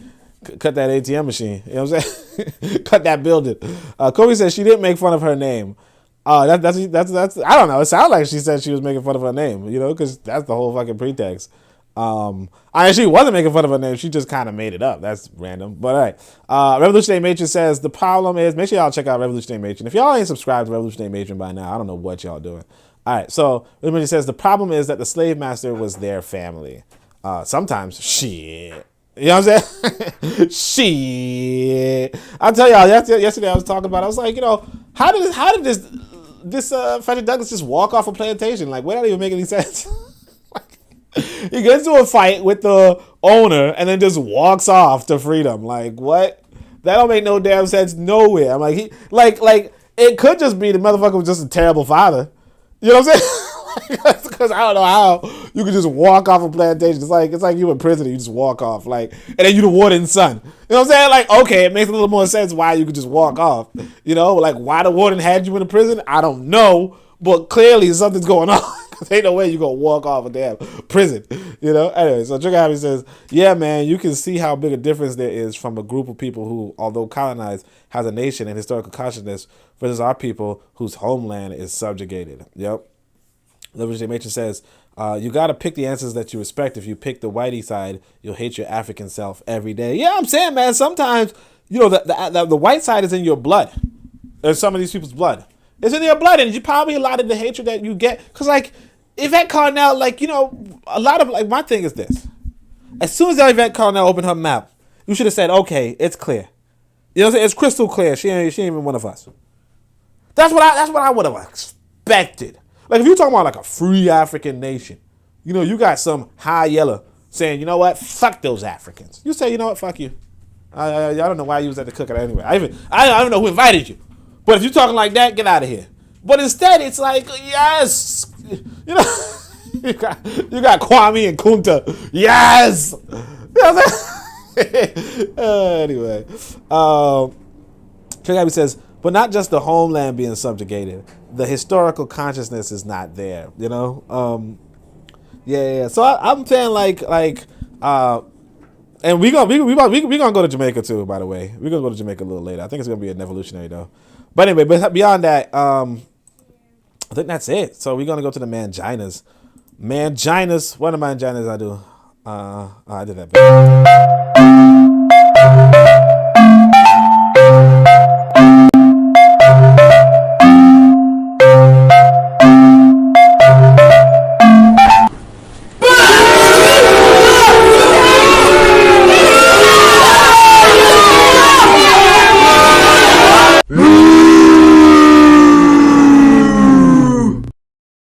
All right, so this one's a little bit not too important. It's just sometimes when you have a platform, you want to do good. You know what I mean? So I want y'all to see this. This is some dude. He's gonna say, being a boyfriend is tasting food you normally wouldn't eat because the alternative is hearing, why do you hate me for the next 30 minutes? And the thing is this, what he's saying probably relates to somebody. Okay? What I want y'all to do is this. You gotta stop normalizing toxicity. Okay? So I'm going to write this. What did I write? Stop normalizing toxic relationships. Many mature people are under no obligation by their romantic interest to taste food or receive any pressure via guilt for not doing so. Learn how to speak for yourself and move from spaces of discomfort. And the reason why I say this is this, right? A lot of black folk do not, a lot of black men in particular, do not get any masculinity training. You know, we don't get the male initiation. We don't get the initiation. Or two, we get it from the wrong sources. And we're going to actually go on that later, right? And being that as it is, right? A lot of black folk end up in toxic relationships. I can tell you for a fact that I was in a toxic relationship a handful of times. You know what I'm saying? You have to, like people don't pull you aside and say, you know what, you can't, that shit don't smell right. You know what I'm saying? So it behooves us as older people, because some of us are older people, to communicate to our people, look, that's not the way. You know what I mean? This isn't the way. You know what I'm saying? You know what I'm saying? And so, you know, this whole, hey, you know, why do you hate me? Woman says that, pass. And if you going through with it, Gina, that's it. Just end with that. So, I'll just say that. But look at this. Speaking of the motherfucker, oh shit, he teaching manhood, right? Speaking of that, this motherfucker's teaching manhood. I want y'all to realize that this shit is going on. Oh shit! It says screen to black. Bumba class. You see, when the transition happens, I forget to click it over. We can't see the screen. Yeah, my fault. Let me go to. Let me just rewind. I'll just show you. I mean, it's just basically words, honestly. It says, being a boyfriend is tasting food you normally wouldn't eat because of the alternative is hearing why do you hate me for the next 30 minutes. And then there's Oni with his dirty locks, you understand? Call it Nati, you understand? All right, stop normalizing toxic relationships, blah, blah, blah, blah, right? Anyway, let's go to the next one. So this guy's teaching manhood. He says, if a man can't attract women when he's broke, he'll have a harder time finding a woman who genuinely loves him when he gets rich. Now, first off, most of you motherfuckers not going to get rich. Okay? Or most black folk is not going to get rich, period. So I don't know what the fuck he's talking about, right? And then, like, most of us start off broke. I don't know what he's talking about. You know, like for instance, my son got money in the bank, but he's still broke. You know what I'm saying? like he ain't got no fucking job. You ain't got no, you know what I'm saying? He broke. He just depended on his dad, you know? So, and he's at the stage where, and look, see, my kid's, a young buck, right? He's already at the stage where he should be attracting girls. You know what I'm saying? Like, he should, like, I'm already like, you know, like, yo, you think that girl cute? You know what I'm saying? Like, you're already socializing him to understand that women are cute. Now, he's not doing anything with them, right? Obviously, he's a little baby, but like, this whole, you gotta know, like, what are you fucking talking about? Like, are you even a dude? So this guy, apparently, and this is the weird thing. He's a big platform. Well, not big, but 12,000 followers, manhood training. He's doing manhood training. Just think about that. So he says, this is because broken men don't use money to attract women. Broke men don't use, so if women stay with him, they stayed. And, some people are going to believe what he's saying, but, like, the reality is this. If you a man and you broke, then you should be getting your paper. Okay? You shouldn't be trying to attract women because your relationship's not going to work out. Like, if you're having a serious relationship, like, what are you going to do? Like, what? Like, what are you going to do? Like play pool or some shit? Like, what are you doing? You know what I mean? Yeah, like, come on. Like, you should be able to travel. You should be able to pay for the Uber and pay for the, you know what I'm saying? Like, you should be able to do shit. You know what I'm saying? You should have an ability to exercise your influence on the world. You talking about broke? You can't even fucking find something to eat and you like, oh man, I could get women. Like, okay, dude. Like, yeah, and the women that you attracting is probably, like, what are you even fucking talking about? You know what I mean? I don't care if he had the money. He probably, like, okay. But, like, she's not going to, like, be serious with you. You know what I'm saying? Like, you probably might be a toy. You know what I'm saying? you know how you know, like I want y'all to realize too. So sometimes men complain about this. They be like, hey, you know, women, when they're younger, they want the bad boy, and then when they're already done, that's when they want the safe, secure, rich guy, whatever. You guys are complaining about that. Basically, the other guy doesn't get. Now you might be like, well, you know, she's younger and more pretty. So just, if you want a younger lady, just go for her when you got the fucking money. Then it ain't even complicated. You know, like you mad that the lady who you don't want now apparently didn't want you once upon a time. You know what I mean? You're like, oh, I wanted her when she was younger. Then go for the fucking younger one. It ain't complicated. You know what I'm saying? You know what I'm saying? Go to the college, go to the university, you know, and be like, yeah, I got money now. You know what I'm saying? And the thing is this, the thing that you're complaining about is the fact that when you were younger, you saw these women that you were checking, right? Checking for these older men with money. You're now the older man with money, so go for the fucking, like, it's a fucking game. It's a cycle. You know? But if you want, like what do you want exactly? Like, what do you want exactly? Like, it's so confusing. But basically, this guy's going to give a bunch of bad advice about, well, if you're broke right now, you know, when you finally get rich, then you're going to have it. Like, first off, who's fucking getting rich? You know what I mean? But if you are getting rich, like, you know, you ain't even, like, your life is not this. You know what I'm saying? Like, if you're rich, your life is controlling your riches. You know what I'm saying? If you're rich, your life is expanding your riches. It's not, oh, now it's time that I gotta know which one of these women like me. You know? Who gives a fucking shit, man? You're rich. You know what I'm saying? Who cares? You know? She's like, oh, I want $30,000. I don't really like you. I just want $30,000. What do you fucking care? You only want her because you have $30,000. Just fucking throw away. Like, you're rich. You know? Like I have a hard time believing this guy is actually rich. You know? But anyway, it is what it is. Let's see what the comments are. Tanzan's here. She says, Amani. Lero says, we can see now. I can see clearly now. The rain is gone. You already know. Broke people just like to complain, Tanzan says. Yeah, a lot of people don't, whatever, you know. Let's see. So, all right, now we're going to get to one of the headlines. Where are the men right there? I'm gonna type quickly for Tanzan. Don't even freaking rewind. Hold on, let me tell her. Don't rewind. Nothing to catch up. They're all different independent stories. Hold on a second. Let me just type this. I know some of y'all are like, why are you typing so loud? It's just the mic is right next to the thing. Broke people aren't class conscious. Broke wokes. All right, so anyway, where are the men right there? Now, this is actually important. This is the headline. Tanzan came in right in time. Look at this shit. This is why I say, where are the black fathers? Now, look at this.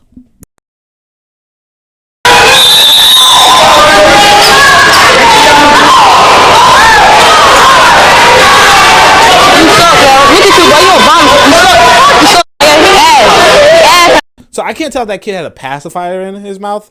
This is another kid. I don't know how old these kids are, but this kid is like, yo, you suck ass, while holding on to his hips, which is weird, right? But you suck ass, he told the other kid.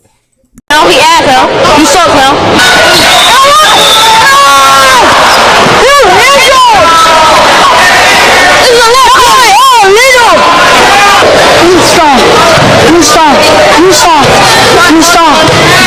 I can't say if he's saying you soft or do something, but again, he's holding hips, which is weird. Like, and there's a bunch of dudes around, right? Now, my thing is that you got your kid here, and another kid is just bullying your kid, and you just like I would have been like, nah, fuck this. But okay. You somebody. You some. These little boys now. I raised them. You good, Jay? Knock it out. I raised them now. So I think it's a mouth guard or a pacifier, but I can't tell because it's weird.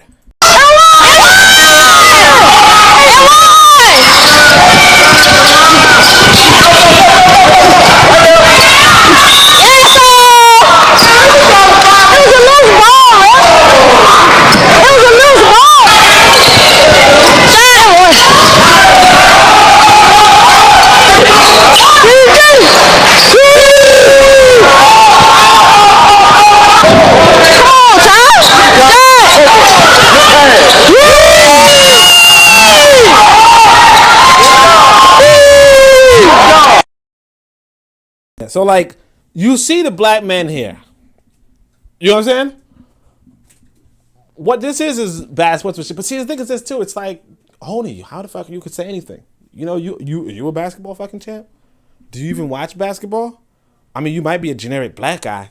So that's a callback. But anyway, you might be a generic black guy, but do you even watch basketball? Beyond telling corny jokes. Anyway, so this white guy sees this. A lot of people saw this, and some people are like, yo, this is shit. Other people are like, yeah, you got it, right? All you guys in the comments saying this bad don't have the Mamba mentality, right? So a lot of people are, you know, like mostly white folk are hating on it. I can't hold you. So this is the comment I was going to go after. Somebody calls himself a coach. He says, as a coach for the last 26 years, this is terrible. No way kids that age should be allowed to have this attitude. Play hard, respect your opponents, and enjoy the game. I have coached kids from second grade through high school, and I would never allow this on my team. Terrible, right? And then so a lot of people are like, yo, how many important championships do you have in those last 26 years? You know what I'm saying? A lot of people are like, some people are like, you know, they agree. Mostly white folk, honestly. But a lot of black folk are like, well, no, this is a black man who says he 100% agreed. But a lot of black folk are like, yo, man, where your championships at, though? You understand? Like, show us, you know, whatever. You got to understand, though. You have to understand that this culminates into something, you know? 1010 says, haha, only I was about to rewind. Yeah, forget, this is the headline. Keta says, most of us are broke or a paycheck away from being broke. Yeah, I'll tell you, the bourgeoisie, they only pay you enough for you to show up the next day. You understand? They're not going to pay you more, they're not going to pay you less. You, I think I said it before, you 3 paychecks away from starving. Everybody. You know what I'm saying? Like everybody. Well, not everybody, but like most people, right? 3 paychecks away. So that's like a month and a half, I guess. But yeah. Let's see what this next one is. Okay, so this is what I want you to realize. So you're essentially, you have the black fathers there. Okay? And then what happens is, right? You have the black fathers there. These are young kids, right? I don't know how old they were. They're probably 10 or something. I don't know, right? They're 10 years old. And they're like, they're already developing this kind of hatred for their own people. Okay? There's already disrespect for their own people. You know, oh, you eat ass, kid. You're another kid. I'm a kid. You eat ass. You suck. Do something. I'll throw a ball at you. You're a piece of shit, black person. Right? And only thing that's important is me winning this motherfucking basketball game so that I could get millions of dollars and then I could have stunt on you motherfuckers. You know? I don't know if you guys noticed, he was like they were throwing up symbols after they scored a goal. Now, that symbol probably means nothing except for it looks cool to a child. But that symbol, when I was younger, you know, it meant something. You know what I'm saying? Like, it meant something, right? So that kind of tells you not just who their parents are, not just what the culture is breeding, but also it just tells you something. Because the reality is this. Like, I'll tell y'all this. One time I was in high school, and I didn't really know what the term meant, but I told the guy next to me, hey, run your pockets, you know? And then he punched me in the fucking arm and was like, don't say that again. You know what I mean? Like, you don't know what that means. And I was like, what? What? What's going on? I thought it was something that people say online. Whatever. Point, and it was like another high schooler. Point is that's like a quick check. Like, yo, dude, don't, like, that's not the life for you, bro, boy. You know? And you're supposed to do that. You know, I'm not, like, I wasn't pursuing that life anyway, but, you know, obviously you say that joke to the wrong person, and you might get killed or some shit. You get what I'm saying? Especially where I was, I'm in Brooklyn, right? You know, it's not like, you know, you say run your pockets to the wrong person, they're thinking, yeah, I'm going to fucking kill you because somebody else robbed me saying that, and I said never again. You know what I mean? I'm going to stab you in the fucking neck right now. You know what I mean? So, but now you got these kids. Because I remember one time, in fact, I was walking home from school. It was actually an interesting time. There was like 4 of us walking in a group. And there was like a white guy there and like, 2 other black folk as well as me, right? Honestly, though, if you were really checking, if we were like lineage checking. I think the other two black folk were Haitian, honestly. But anyway, we were walking, and I think it was the white guy who was doing a gang call. So there's like a certain noise you can make for gang members to signal other gang members. So we walking on our way, and he's doing this noise because it sounds cool. Okay, it sounds interesting, right? So he's doing this call, and then some gang members run up on us. Now we walking in two groups of two, right? And we see these young brothers or these young boys run past us, okay, towards the white guy and one of my other friends, right? All right. So, So anyway, my boy's like, I'm trying to go to the bathroom. All right. I told him he can't go to the bathroom. I told him to finish his food before he went. All right, whatever. All right. So anyway, so they run up on this white boy. They run past us, me and the other dude, and they start talking to him. Now, me and the other dude were like, you know what? We gotta go home anyway. So we just turned to where our respective destinations were. We were all walking as a group, kind of to go to like a certain place, and then we all split up. But I was like, you know what? Maybe it's time to split up right now. I walked to the right, the other guy walked to the left. We left, right? Come to find out, these dudes ran up on this white boy and robbed him. Why? Because he was saying out a fucking gang call. Now, here's what the thing is, right? You're supposed to tell him from jump. As soon as you do something related to a gang member, you just say, don't do that shit. Because this is just Brooklyn. You know what I mean? Like I remember when a certain dance came out, right? It would look cool. Didn't do it. You understand? I did not do it. So it's just one of those, you see these kids doing all this shit on the still, and you a black man. Now, maybe you associated with the gang. I don't know, but that's what it is. So we fast forward to this child, right? Let's see what's going on. Tanzan says that's a terrible attitude on those children, a poor reflection on the parents, and then forecast is here. So I said, yeah, that's this. So now we're gonna see this video, and here's the thing I want y'all to realize. Unfortunately, right? You're in another man's country.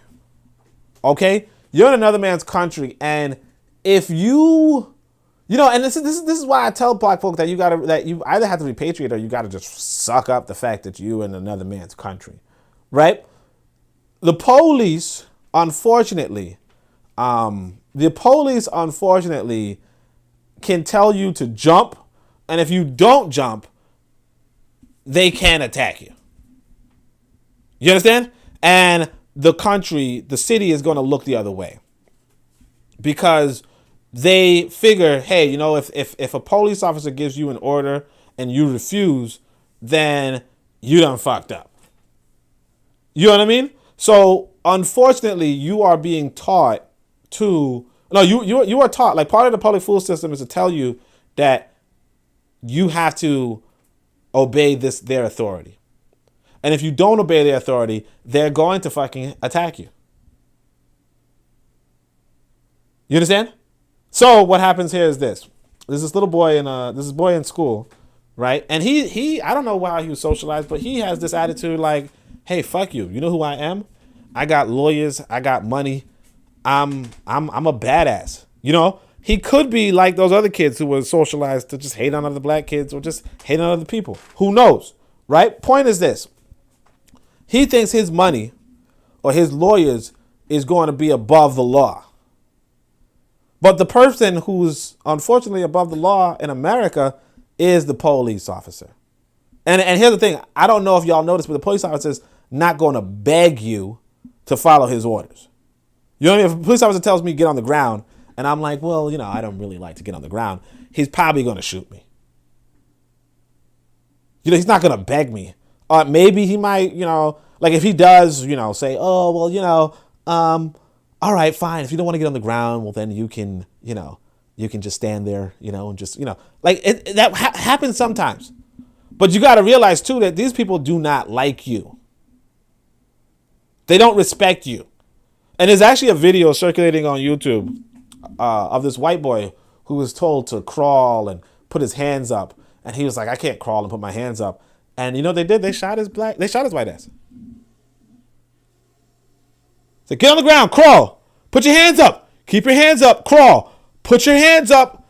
And then he put his hands down, you know, because he was crawling, I guess. And they just gunned him down. Like he was a piece of shit. Anyway, so this is what happened in this video. It's going to be this young black boy. Now, first hear what he's saying. Myself, anything else you want to come from it. Oh, you're going to hear, like, basically. So here's another thing, too, I want y'all to understand. So black folk and white folk talk differently. I remember, so Ultimatus would tell us that when he went to court, he would not put black people on the stand because black folk and white folk talk different. Okay, you know, and like you can win more cases if you don't make black folks speak. You know what I'm saying? So one thing I want to say is this: if you tell somebody you have 5 seconds to get your hands off of me, right? Now I'm not 100% sure, but I can tell you that white people take that as a threat. Okay, white people take that as a threat. I think maybe black folk are threatening people too, but maybe sometimes it's not. Sometimes it's just get your hands off me, right?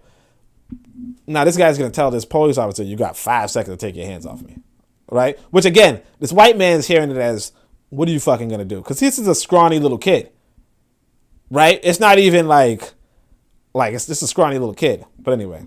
If you want to talk to anybody, I got a lawyer, anything, but you're not finna come to me no type of way and disrespect me. Hold on. Bro, get your hands off me. Hold on. Get your hands off me. I said, hold on. You got 5 seconds to get your hands off me. What the fuck are you gonna do?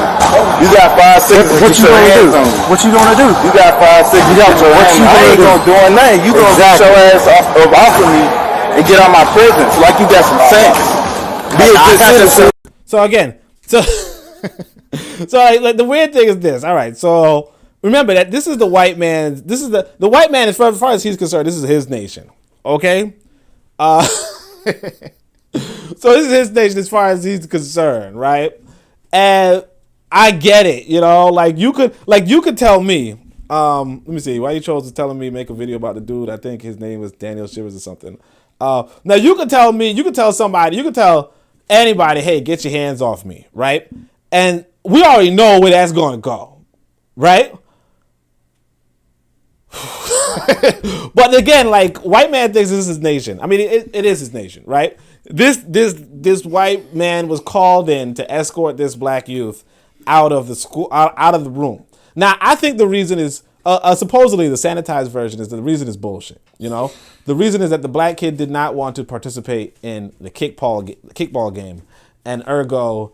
That's it. Now, I don't know if that's really the only reason, but here's the thing. If this white man is called in from wherever he was at, you know, calling off the streets or whatever, to escort this black youth out of the building, right, or escort him out of the room, right, that's what he's finna do, right? He's not finna leave and come back or be like, you know what, this kid doesn't want me to touch him, so I'm just gonna, leave him in this room, notwithstanding the fact that I have a job to do, right? So he comes to this kid, and see, unfortunately, because you know of the policing system, right? If a police officer says, "Hey, you gotta leave," then you probably, you know, because it's this motherfucker's nation, you probably say, "Okay, I guess I'm leaving," right? Or you could not. But what's gonna happen is pretty self-evident. Because again, this white man's not gonna show up and just leave because you didn't want to leave. You know what I mean? Like you is. How about you be a good citizen, not raise your voice? With that badge on your hood. And causing a big scene inside the gym. Nah, I ain't causing really pushing for disorderly conduct. I ain't pushing that. You are pushing some. Alright. Like I said. Stay right. Okay. This is something.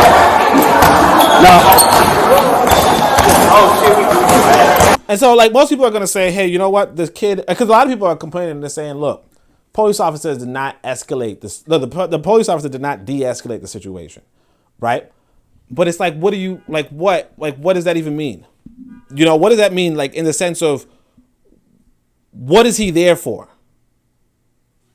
You know, and I mean, some people would say, and some people I've seen say, you know, the police shouldn't even be there. Period. But you know, like there's reality and then there's fantasy. In fantasy land, there was no police officer here, and the kid just sat down and whatever. But if the police officer is called to pull the kid out, then that's the situation you find yourself in. And mostly what I want us to understand too is that this is the way that you're going to be. This is what's going to happen in America regardless. Whether you behave good, whether you behave bad, whether things go north, whether things go south. This is how it's going to be in America regardless. You're going to have these white folk who can just walk up in your space. Basically, another white person can call in, or even a black person can call in a white person, and that white person can now tell you what to do. And if you don't follow them, then yeah, they're going to fucking harass you.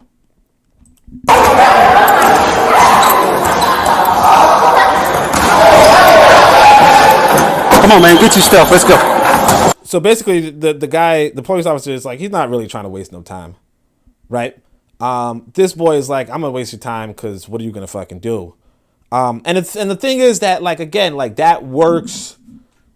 That's kind of like passive aggression. No, not even passive aggression. Like that works in the home, Like if for instance, me telling my son, hey, I want you to sit down and go eat, and he's like, I can't stay seated because I need to use the bathroom. You know what I mean? Like, okay, all right, fine. You know what I mean? Like that can work. You can not eat your food and then, wait it out and go use the bathroom. And now he's like sitting right next to me, bullshitting instead of going to go sit down, go eat your food. Right? You can do that, but that's not going to work. Nobody's going to beg you to eat if lunch is over. I ain't going nowhere. Yeah. You are. Yes, you are. Why are you following me? Because even Mr. Perry wants you to get you stuff because he wants you to meet him over there. So let's go. I don't care about what Mr. Perry said. I'm in this class. I just got in this class. Okay, I don't give a fuck what you say to me, dog. Let's go. Get the fuck out of my face. Come on, man. You finna take a ride to jail, dude. I ain't fucking with you. What the fuck is you talking about ride to jail? So again, it's just weird because you're like, okay. Because I know Larry's thinking, fuck 12, and I know Forecast is like, man, the police is wrong, and I'm not going to say otherwise. But again, you have a grown ass man, not just a grown ass man, but a grown ass police officer telling you, and you as a kid is like, you know what, fuck you, you ain't shit, and it's like even on a man to man thing, even on a man to man thing, like you got to know when your weight class. Like, you got to know your weight class, but, if you don't, then yeah. And the thing is this, again, you're in their country. So when this white man is going to force this kid to get up, right? When he does so, you're going to realize that, what else was he going to do? If you're in this other man's country, what else are you going to do? Ain't do shit to begin with. It's called disorderly conduct. Disorderly conduct. You ain't. And let's go. Go ahead. Get up off the bleachers. That's fine. You can record all you want. I've been recording the whole time. That's cool. Get up off the bleachers. Keep recording. I hope you got everything I said in there too. So let's go. Come with me. Basically, it's like the white guy's supposed to beg him, which is like, stand up and come with me. Stand up and come with me. I'm telling you to stand up and come with me for causing a disorder inside the gym in front of everybody else.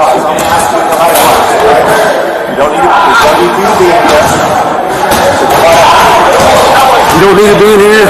Mr. Perry's telling you to come out. I'm telling you to come on, so you need to get up and come on. Yeah, so basically, just to clarify, so the legal system in America is set up such that if a police officer tells you, you got to go, you got to move, you're supposed to move. And at least that's what I remember from the public school system. And yeah, so this white guy is gonna check all the boxes and be like, what's he gonna say? He's gonna say something like, I order you to move. You know what I mean? And like that in and of itself, yeah. I'm giving you a lawful order to get up and come on now. All right, man. Take the backpack off. We finna go to jail. Don't resist me, dude. What is it? Don't resist me. Don't do it. I got you. What are you doing? Cancel it out of here.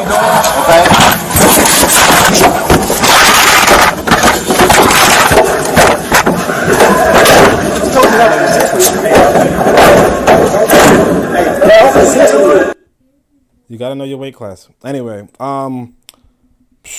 so yeah, like I said, I remember once upon a time, I'm not gonna show the other video, but I remember this one time, I'm in this meeting, right? I remember one time when some dude came to my meeting and told us he introduces his young kid to local police and teaches politeness, and I was thinking he cooning, but not having a kid, I see why he did it. Now, see, I don't personally talk to any police, let alone introduce my kids to one, but I understand why old boy did, you know? Like, that's the thing you gotta realize, that these white folk are teaching you, and it's gonna be wherever you are. Wherever you are on this planet, you're gonna be taught to listen to the police.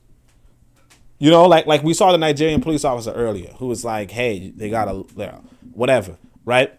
Wherever you are on this planet, you're going to be taught to listen to the police. Now, the only question is this. Do you want the legal system, or do you want the police to be foreign, i.e. white? Do you want it to be white, straight out of white folk, actively made by white folk? Or do you want it to be black? You know, that's a choice that you're going to have to make in your life. But the reality is this, that you can say, you know what, fuck 12. Fuck, why is the police there anyway? And we shouldn't even blah, blah, blah, blah. You can say that. You can say that. You can think that. But the reality is this, that one thing for sure, one thing for certain, is that white folk are going to be in charge of America. And then to that incident where, the kid, it sounds like the kid just didn't want to play a game. He didn't want to play kickball. He felt sick, they said. Now, I don't know if that's the truth. It sounds innocent. But if it were really that innocent, that's the situation you're going to put yourselves in if you do not repatriate. And you're not going to be able to fight that system. Because once the police go up, they're going to be like, look, you got to get out. You might be like, hey, look, I should be here. I just want to sit down. I just want to chill. I don't feel good. I don't want to play the sport. Okay. I'm hauling you to jail. I'm going to grab you by your hair and throw you. You understand? Otherwise, what you're going to do is you're going to have to teach your kids to be polite with these white boys with badges.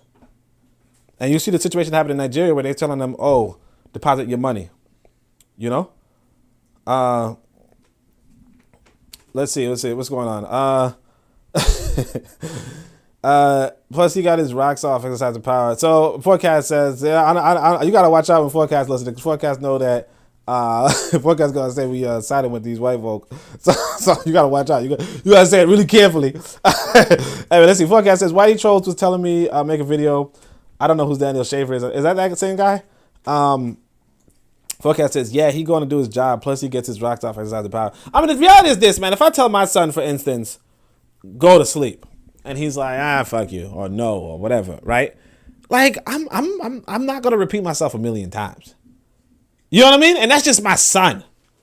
Now, obviously, this white guy is not anybody's father or nothing, but I mean, just realistically, a defiant teenager, a defiant small person doesn't really make much sense to people who, who kind of like kill black adults for a living, like who kill black adults for a living. They're not gonna suddenly be like, oh, okay, like, cause I don't know what this white guy was gonna do. Just stand there and be like, come on, get up, come on, get up, come on, get up. Like, what's he gonna do? Like, maybe he could call in backup, but the backup's gonna have the same problem, which is, like the kid's not voluntarily moving, and if the kid's not voluntarily moving, but you have to move the kid out, then you gotta involuntarily move the kid.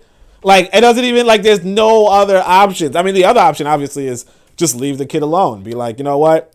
He's not moving. He's not volunteering. Ergo, I have no jurisdiction here. But the reality is the white cop has the fucking jurisdiction. So, it is what it is. Harsh Reality says he thought he wasn't going to get his ass beat. Just leave little homie.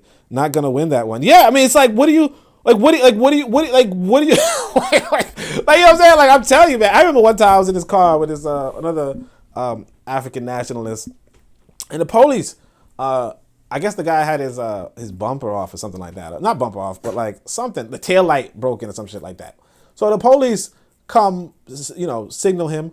And as soon as the police coming up, he's like, don't say anything. He tells me not to say anything. And then the overseer's chatting.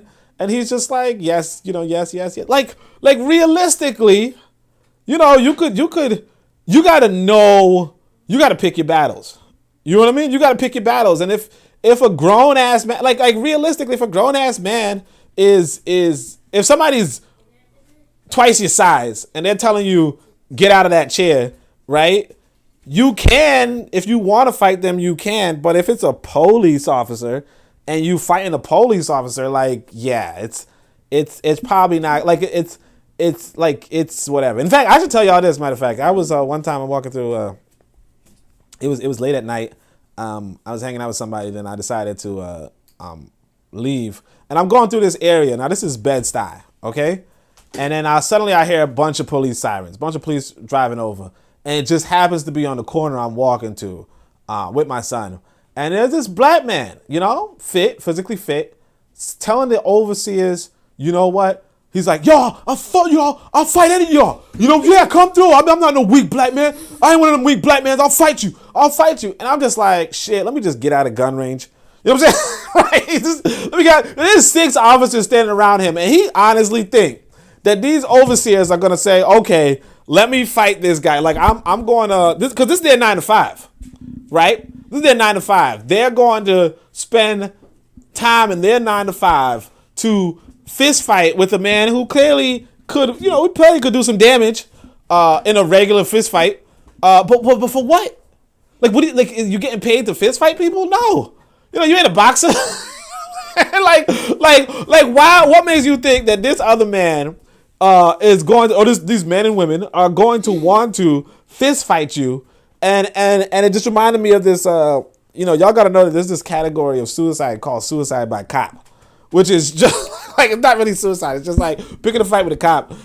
They're gonna say, yeah, that's like an act of suicide. That kind of shit. So it's like, realistically, like, I don't know what this kid was trying to accomplish. I don't know where his father was to tell him, because it sucks that you kind of are supposed to tell your kid, like obey the fucking obey the law. You know what I mean?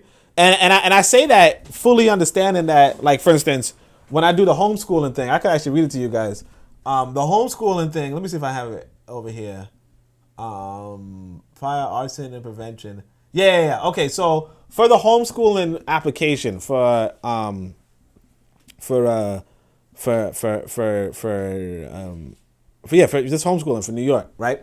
They say that you have to fill out a certain amount of subjects. Matter of fact, I think I could actually just pull up the screen for you guys. Hopefully it's not too it's not too revealing. Let me just peep that real quickly. I'm gonna show you guys, because it's like, you gotta realize that these white folk ain't playing a game. Like, whether we are playing a game or not, these white folk are not playing a game. All right.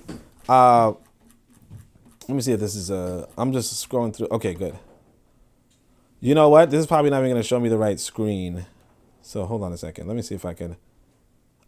Give me 2 seconds. Homeschooling quarterly, letter of intent. Okay, individualized. Yeah. All right. Let me see if this works. Hold on a second. Just give me 2 seconds. I don't want it to show anything that might be a little bit too informative. So I'm just gonna, I got so many apps. Let's see. Yeah. Okay. Good. All right. So this is the homeschooling document right here. Okay. This is the homeschooling document. It says homeschooling grades 1 to 6. Your name, date of birth, home address. Then they say, look, this is the individualized home instruction plan. So you gotta detail to them what the plan is for arithmetic, reading, spelling, writing, English language, geography, United States history, science, health, and they're actually reading this shit. Okay?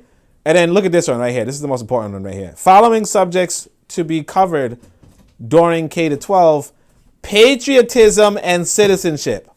Okay? Health education regarding alcohol, drug, and tobacco misuse, highway safety and traffic regulations, including bike safety, and fire and arson prevention and safety. Okay? But this is the most important one, patriotism and citizenship. So basically what this is they're telling you what they are teaching your kid. They're teaching your kid arithmetic, reading, spelling, writing, English language, so on and so forth. United States history, okay? Not African history, United States history. Obviously, you're in America, right? Physical education, bilingual education as well, you know. But here they have it, patriotism and citizenship. You understand? So you heard the black youth tell the police officer, no less, why don't you be a good citizen? Like, I don't know. And then he points out the police officer has a badge, and he's still just like, what the fuck is, like, what do you, like, what don't you understand? And, you know, somebody said this. This is what somebody said. I mean, no, Altamar should tell us. He says, ignorance of the law is no protection of the law. If you don't, even if you do not know what the law is, that's not going to protect you. So you not understanding that your citizenship requires that you obey these motherfuckers, right? These white boys. Like, that's your fucking citizenship requirement, right? Like if they give you a lawful order, you have to follow it, or you're going to be fucking hauled off to jail. And the white boy was telling him too. He was like, yo, I'm going to hand you to jail if you don't fucking get up. And he's like, what am I going to go to jail for? And it's like, motherfucker, I'm telling you, this is what the fucking citizenship is. This is why you in the public school system to learn this. But anyway, this is a document that even like that when I applied, you know, I have to say, yeah, well, you know, I'm the way how I'm teaching health education is I'm using this, and the way how I'm teaching patriotism, you know, I got to do it. You know, they don't, yeah, whatever, but you know, I got to do it. Anyway, so that's pretty much all I want to say about that. So yeah, like that's what I'm saying. Like, and so the kid didn't know that, hey, you know, you're not free. Like, you're not that free. I mean, you free, but you ain't that free. Okay? I mean, if you're free, you know, you're not that free. Anyway, we're gonna go to the next one. That's a little bit of a tangent. That was one of the headlines. Let's see what this is. Stupid. Who's stupid? Let's see what stupid is. Oh yeah, this motherfucker. Is this Manginas? Are we the Manginas? Yeah. This motherfucker. Oh man, I fucking hate this guy. All right, let's see what the comments are like.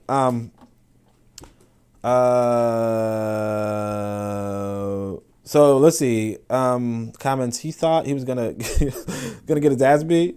He thought he wasn't gonna get his ass beat. Yeah, Tanzan says it would be better to have more blacks on the force, but I'm not a fan. Train the blacks to act for their people and teach the boys to keep their distance. Yeah, but again, you're in the public school system. You know what I'm saying? Like, you saw a bunch of white guys standing around. Like the issue is that you are putting your people into them. You know, what I can tell you about other groups is that they have their own police in force. You know what I mean? Like Jews, Chinese. Like, you go to Chinatown, they got their own police force. You know what I'm saying? Some people say that they only call police if there's a murder, right? But again, that's another thing that happens with us as a people, that there are murders in our fucking community. So it's just, you know, what are you gonna fucking do? You know? Harsh Reality says, other cultures of people strategically put members of fam in certain careers, a cop, a lawyer, a doctor, etc., in the family, right? Or they also have like their own like neighborhood watch type shit, you know? What was it? That's what George Zimmerman was. Of course, he was a motherfucking fucktard, but you know, it is what it is. Tanzan says, we should be doing the same, have our people in strategic positions. Harsh Reality says, simple power dynamic and common sense. In that situation, you are outgunned. He has a weapon and backup and you don't. And plus, you're like, and not just even that, like the reality is that he's a fucking scrawny ass kid. You know, it's one thing, like the guy I saw who was like, he would fight the police officers. He was built. He was probably a fighter. He probably wanted to die. You know what I mean? But like, he was probably a fighter. Makes a lot more sense to be like, get your hands off of me, right? But if you're a scrawny little kid, you know, like y'all can't see my son right now, but this motherfucker's like a little boy. If he's like, yo, get your hands off of me, like, what the fuck are you? Who are you fucking talking to? like what? I mean, it don't even matter if the guy had a gun or not. Like these police officers, they're not fit, but I know they do some fitness, and like they're more fit than a child, hands down. You know. But Bakari says, I wanted to be a cop, but they wouldn't hire me. I think I was too pro-black during the interview. I said I wanted to go to the worst hood and help my people. They didn't call me back. Yeah, of course. They're not going to call you for that. My people got common sense.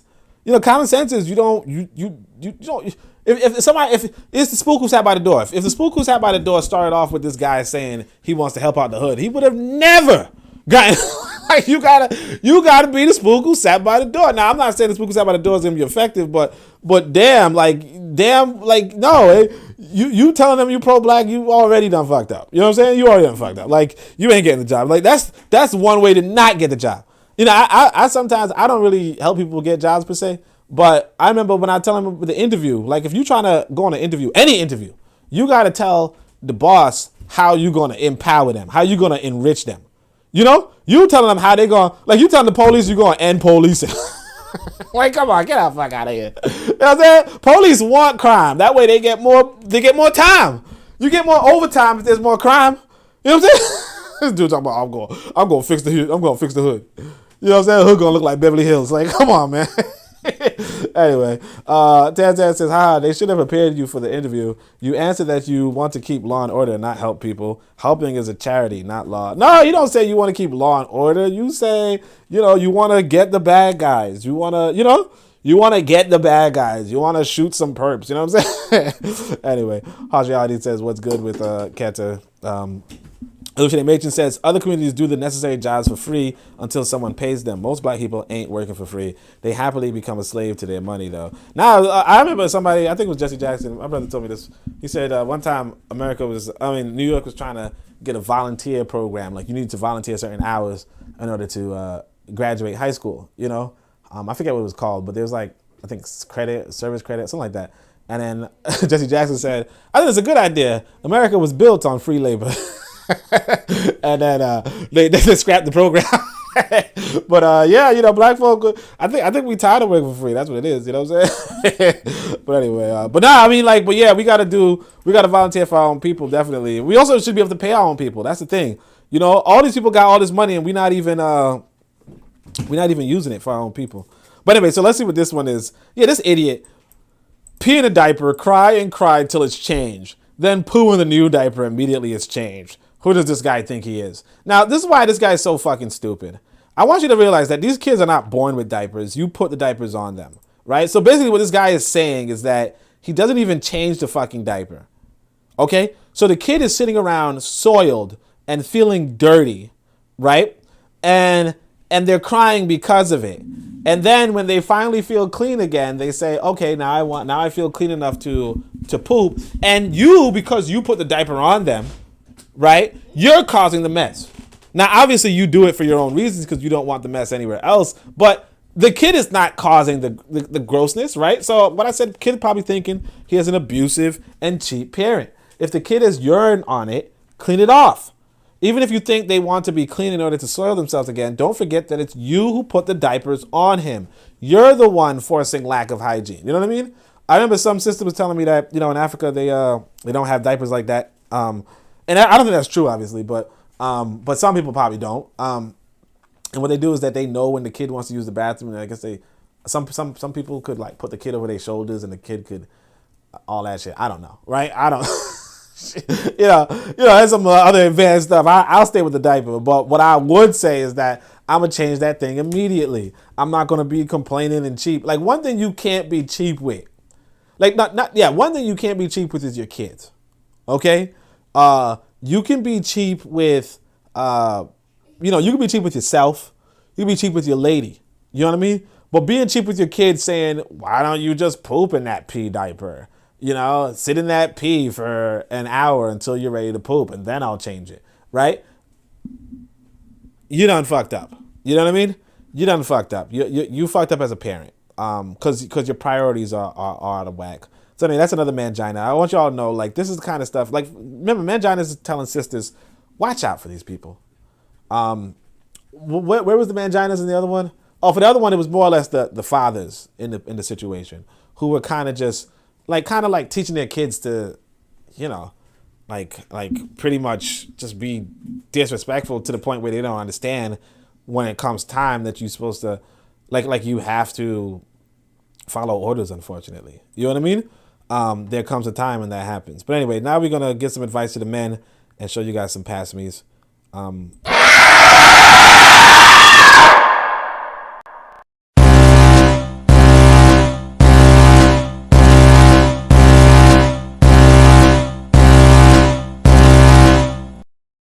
Okay, so some past me's now. Shit. Let me see what this let me see what the comments are like. Other communities do the necessary jobs for free until somebody pays them, so on and so forth. Brother Bakari says, I should have said get the drug dealers off the streets. I had no tact at the time. I was angry and they knew it. I didn't know how to hide the anger at the time. Yeah, I mean, look. Well, I'm saying, like, look, my thing is this. These you don't want, you want them to know, like realistically, if I were, like I'm saying, if I were a white man and I was trying to hire a black person, right? I would say, oh yeah. So like, why would a white person hire a black person? I say, I want the people in the community to respect police officers again. You know what I'm saying? You hear that? That's like shit, boy. I could have been a coon. You know what I mean? I want my community to respect police officers and follow the rule of law. You know what I'm saying? Like shit. They would have been like, yo, you're hired. You know what I'm saying? Yeah. Oh man, I tell you, man. But anyway, yeah. All right. Let's see. So anyway, this is the. Yeah, that's some next level coding. Oh man, but that's what they probably want to. Cause I'm telling you, the coons is walking in there talking about the same thing. You know, I want to be a police officer to show my people that there could be good cops too. Oh man, if I was a white man, I'd eat that shit up. I'd be like, oh shit, boy. Oh, that's a steak and taters right there. You know what I'm saying? Anyway, the rail queen. I'm about to show y'all this, man. So this is the pass me. It's like if you see a black woman talking like this, just fucking pass her. Just pass her up. Oh gosh. No wonder the royal family are losing their cool over this woman. She. We can't. All right. And you know, if y'all were listening to the Bit of Medicine last night, Shoot the Breeze, Mr. Untouchable was talking about this is a whole black woman. But all right. She must make them feel so inadequate with her beauty, brains, poise, and obvious confidence in herself. She is not a superficial plastic person, so who is there to match her? Duchess of Sussex, Princess Megan. These motherfuckers, yeah. This is now. Look, I'm not, reverse colorist or anything like that per se, but come on, this is a damn white woman. I can't remember who did it. I think it was Trevor Noah or something, but he was showing 16 faces. And he was like, one of them is a black woman. You know what I mean? Like, it was a bunch of like 16 white women. And he's like, one of them is a black woman. You know, one of them's Meghan Markle. She was indistinguishable from the other white women. And yet you got sisters. Okay, now let me see. This is a sister with a big platform. No, that's not a huge platform. British podcaster, author of The New Theory of Confidence, Mental Health, all that kind of stuff. Motivational speaker. This woman is a black woman, and she's saying, this is so beauty, brains, poise, confidence. And it's a white woman. Can you imagine? I can't even. And you're like, it's probably just her. You know, nobody's gonna agree with that shit. It's just her. She's just a weird, self-hating black woman. No, it's not just her. I mean, she's probably a self-hating black woman, but no. Facts! People feel uncomfortable when they smell greatness. What? Like what? This lady, people feel uncomfortable when they smell. Like, you're a whole grown ass woman. You know, you're a grown ass woman and you're all facts. And this is like a 2013 account. It's not even like, oh gosh. And you're like, and then you go to the next one. It's just like, this still passed me. Like, you just ask a woman, hey, what do you think about, Meghan Markle? Or, look at this. Perfection. A whole black woman. Look at this. Like, you can see her picture. 16 followers. Not bad looking. Dang, look, this is her media. It's just a bunch of Meghan Markle shit. Yeah. But yeah, that's it. This is just past me city. Look, this is a whole grown ass woman. Like this could like if you see this lady walk in the streets, you might be like mama or something, or like elder, you know? You might bow and say, oh yes. And she's there. Like all her fucking posts are on Meghan Markle. And Meghan Markle does not even look like a black woman remotely. Like remotely. Like maybe she has a tan, but like, yeah, it's weird. But anyway, that's all I got to say about that one. Let me see what the comments are like. Let's see what it says. Oh, damn, it's a lot.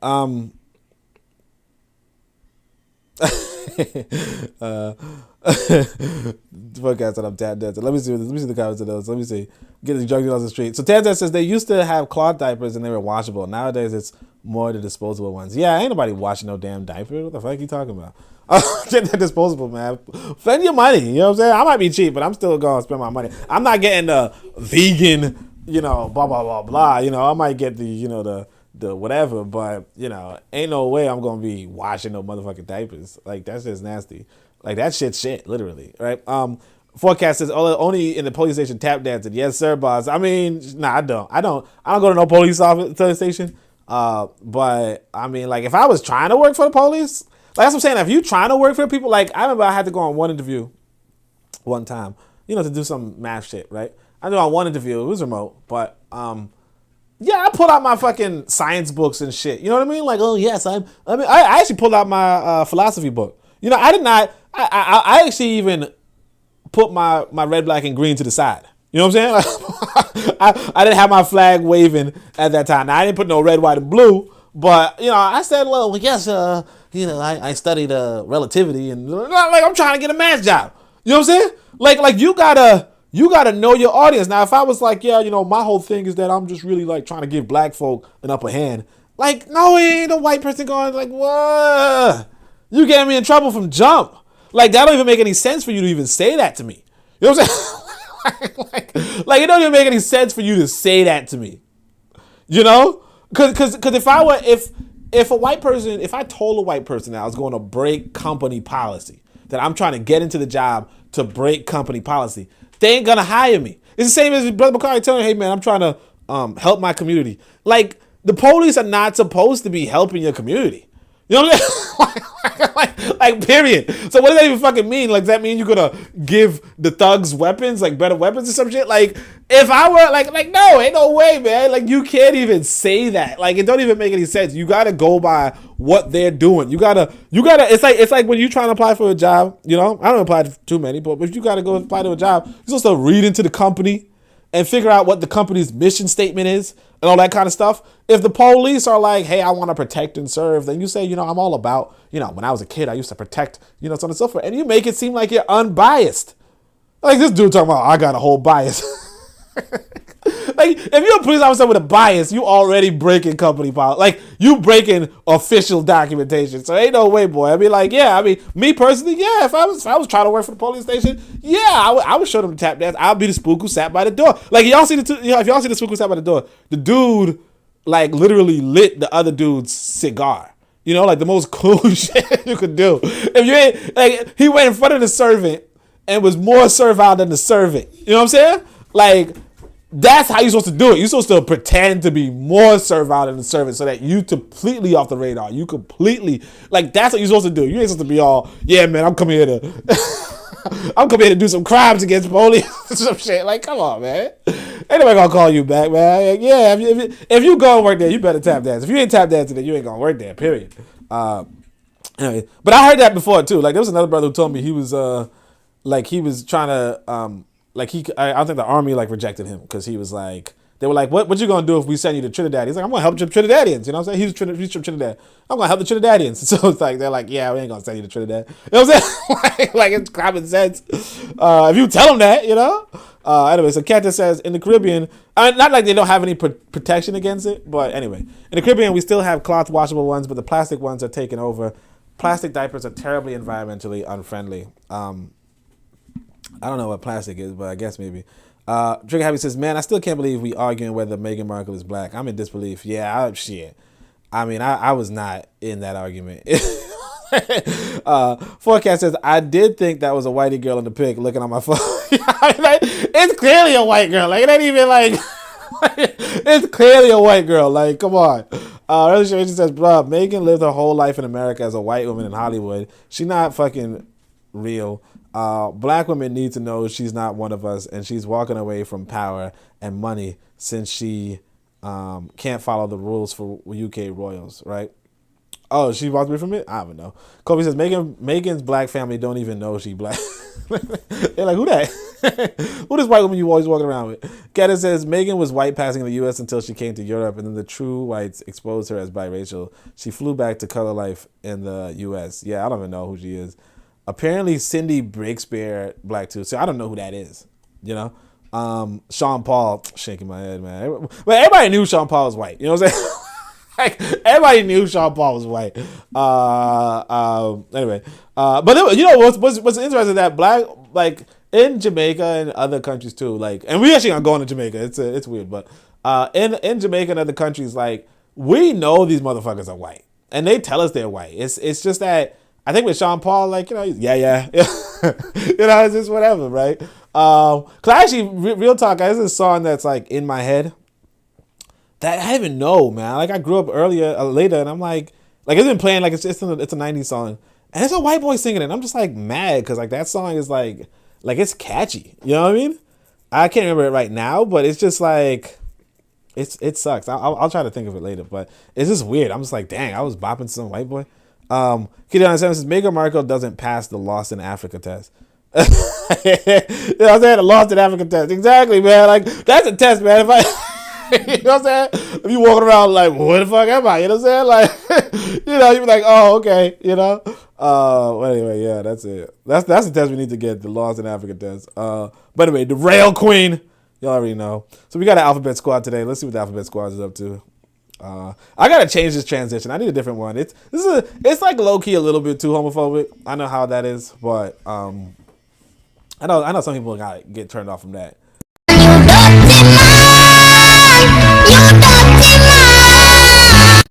It is my mission today to stop you from being a homosexual. You're a victim. Here we go, see it. I get so sick of senses, I don't know what to do. And by the way, when I say low key, I don't mean like, it's more like, it's not funny. I think the other ones, like me singing, is kind of funny. This one's not really too comical. It's just kind of like low key, a little mean. You know what I mean? I'm not trying to be mean. You know what I mean? Like it's just trying to be lighthearted, but it is what it is. I need to find another way to do this. But anyway, this one, like, oh yeah, this motherfucker. So we get into the Dahmer. We get into Jeffrey Dahmer. Because I don't know, man. I tell you, like, it's a media social. White folks start talking about black folk, and then I know white folk do something, and the black folk discuss it. You know what I mean? So this is weird. So this lady just screenshots the thread. It says, I had no idea a lot of his victims were black. Sorry, most of them were black. That's why he lived on that side of town. No, he lived over there because he was broke. He did that to them because he was attracted to men of color and because he knew how lonely they were. The racial part of this crime from the Milwaukee Police Department, they've been treating us bad like that for years. Jeffries was generally attracted to black boys. I really don't believe he specifically picked them out because he was racist. He picked them because they are viewed as disposable. This is really disgusting line of conversation. The attraction isn't distinct from racism, race, and racialization. So this lady thought she said something. The thought scholar, which is already somebody who you already know, is probably not saying anything. But yeah, this is Alphabet Squad. This is and I just kind of put this in alphabet. I just needed something in alphabet. I was probably gonna put this in past me. But yeah, these are black folk. Obviously, I think Kofi pointed out that this lady has a Cameroonian flag, so I can't go on America too much for this one. But yeah, these are black folk who are like, you know, and this is like from watching a Netflix special, I'm guessing. He really loved us. He really loved us. He just killed us too. You know? I gotta not do that voice again. That was kind of good thing y'all had the camera on me. I kind of moved my shoulders and shit. That was kind of weird. But anyway, yeah. So yeah, this is weird. You know, You know, the racist people, the racial ones are the Milwaukee Police Department. But he loved us. You know, he knew how lonely we were. And that's what I'm saying. And it's like a bunch of Datiman, like you said, you know, because, you know, just a bunch of Batiman getting caught, you know. You can't really say much else about it, though. It's weird. It's weird. But it is what it is, you know. I'm not interested. Like I said, what's it? D-Web Harshiati Podcast. Make sure you guys subscribe to. Make sure you follow him. I think he's gonna be podcasting later, as well as Brother Bakari. So check him out. D-Web was like, "Yo, why are y'all talking about this motherfucker from the '90s? Like he's not even relevant." But the media is in such a position that people are suddenly making it their passion project, and you see actual black people talking about, "Yo, I think it was love." And this motherfucker, I don't know who Jeffrey Dahmer is. I still don't know. I mean, I can't remember. Is he the one who ate people? Because it sounds like he's not the one who ate people, but I thought he was the one who ate people. I'm not sure if he was the one who gave people Kool-Aid. Like, I grew up hearing about somebody giving Kool-Aid. I grew up hearing about somebody who ate people. You know, like, that's the stuff I heard about. I didn't really follow the case. I still don't know who he is, but it sounds like I didn't know he was a queer. You know what I mean? It's weird. It's weird. I'm just gonna say it's weird. And the weird part about it, the thing that makes it most weird is there are people who are like, "Yo, he really liked us." Fucking weirdos, man. Anyway, so Trigger Happy says apparently someone on Twitter has a theory that Jeffrey Dahmer got away with it, and that horrible smell from his apartment because some people are attracted to particular fetishes. Yeah, I mean, I think people were saying that.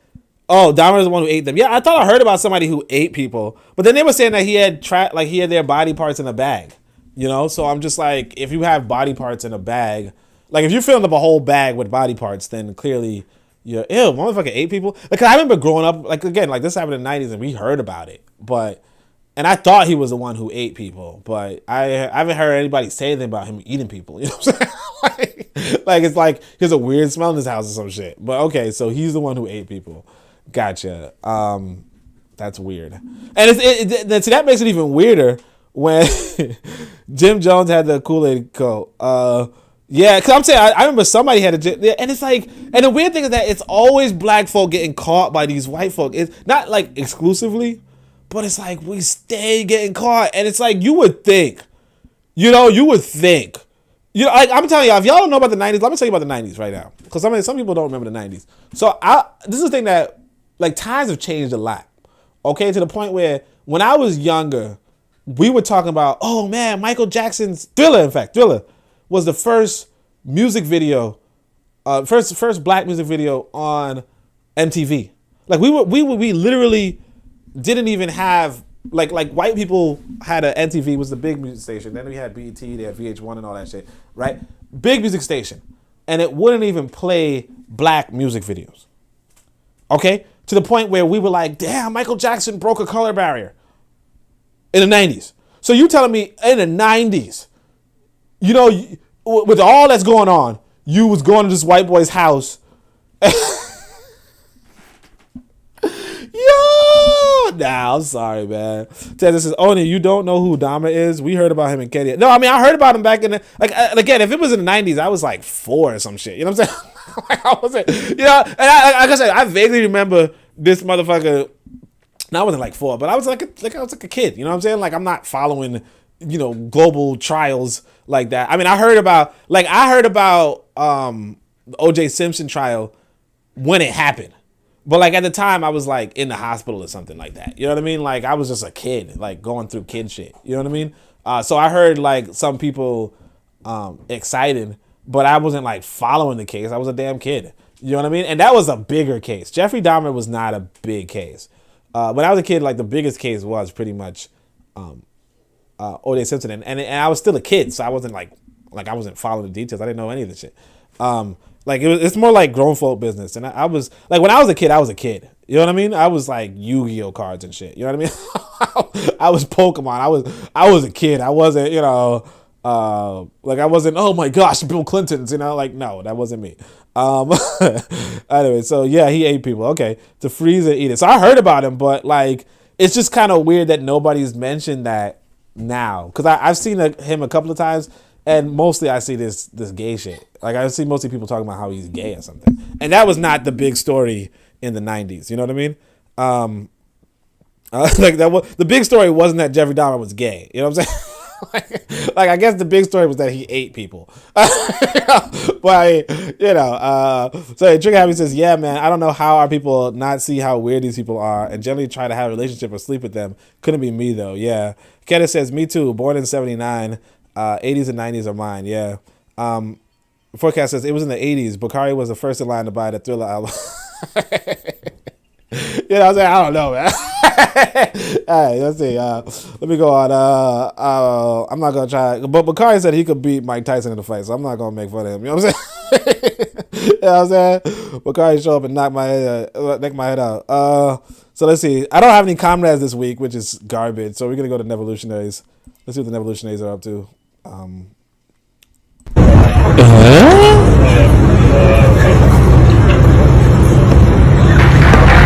Black people just don't get it.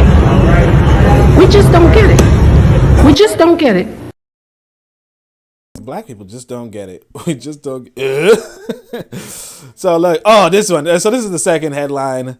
It's like if you had the money. So this is my thing. It's like I feel like the Georgia racists have a point. Okay. Now here this lady. She was gonna be in the past me, but I needed something in Evolutionary so I can show that. I know. Brother Bakari said he likes that transition, so I just had to show it. Let's see. Fuck is you talking about? And you not talking to me. You are. Again, like I said, you gotta like peep your surroundings. Now, this is not just obviously all right, this is a woman, it seems like she's by herself. Okay, that's one. Black woman by herself in a white bar, surrounded by white racists. And then like my thing is this, if I walk into a all white space, one thing I'm probably gonna do, next thing I'm probably gonna do is probably walk right out. I'm not gonna hold you. Like I'm probably gonna look in and be like, nah, you know what? Nah. Right? She's there talking about fuck you. Fuck are you talking about? I know my son's right next to me, but still, it's like whatever. Not talking to me. No, you're not. You are not talking to me.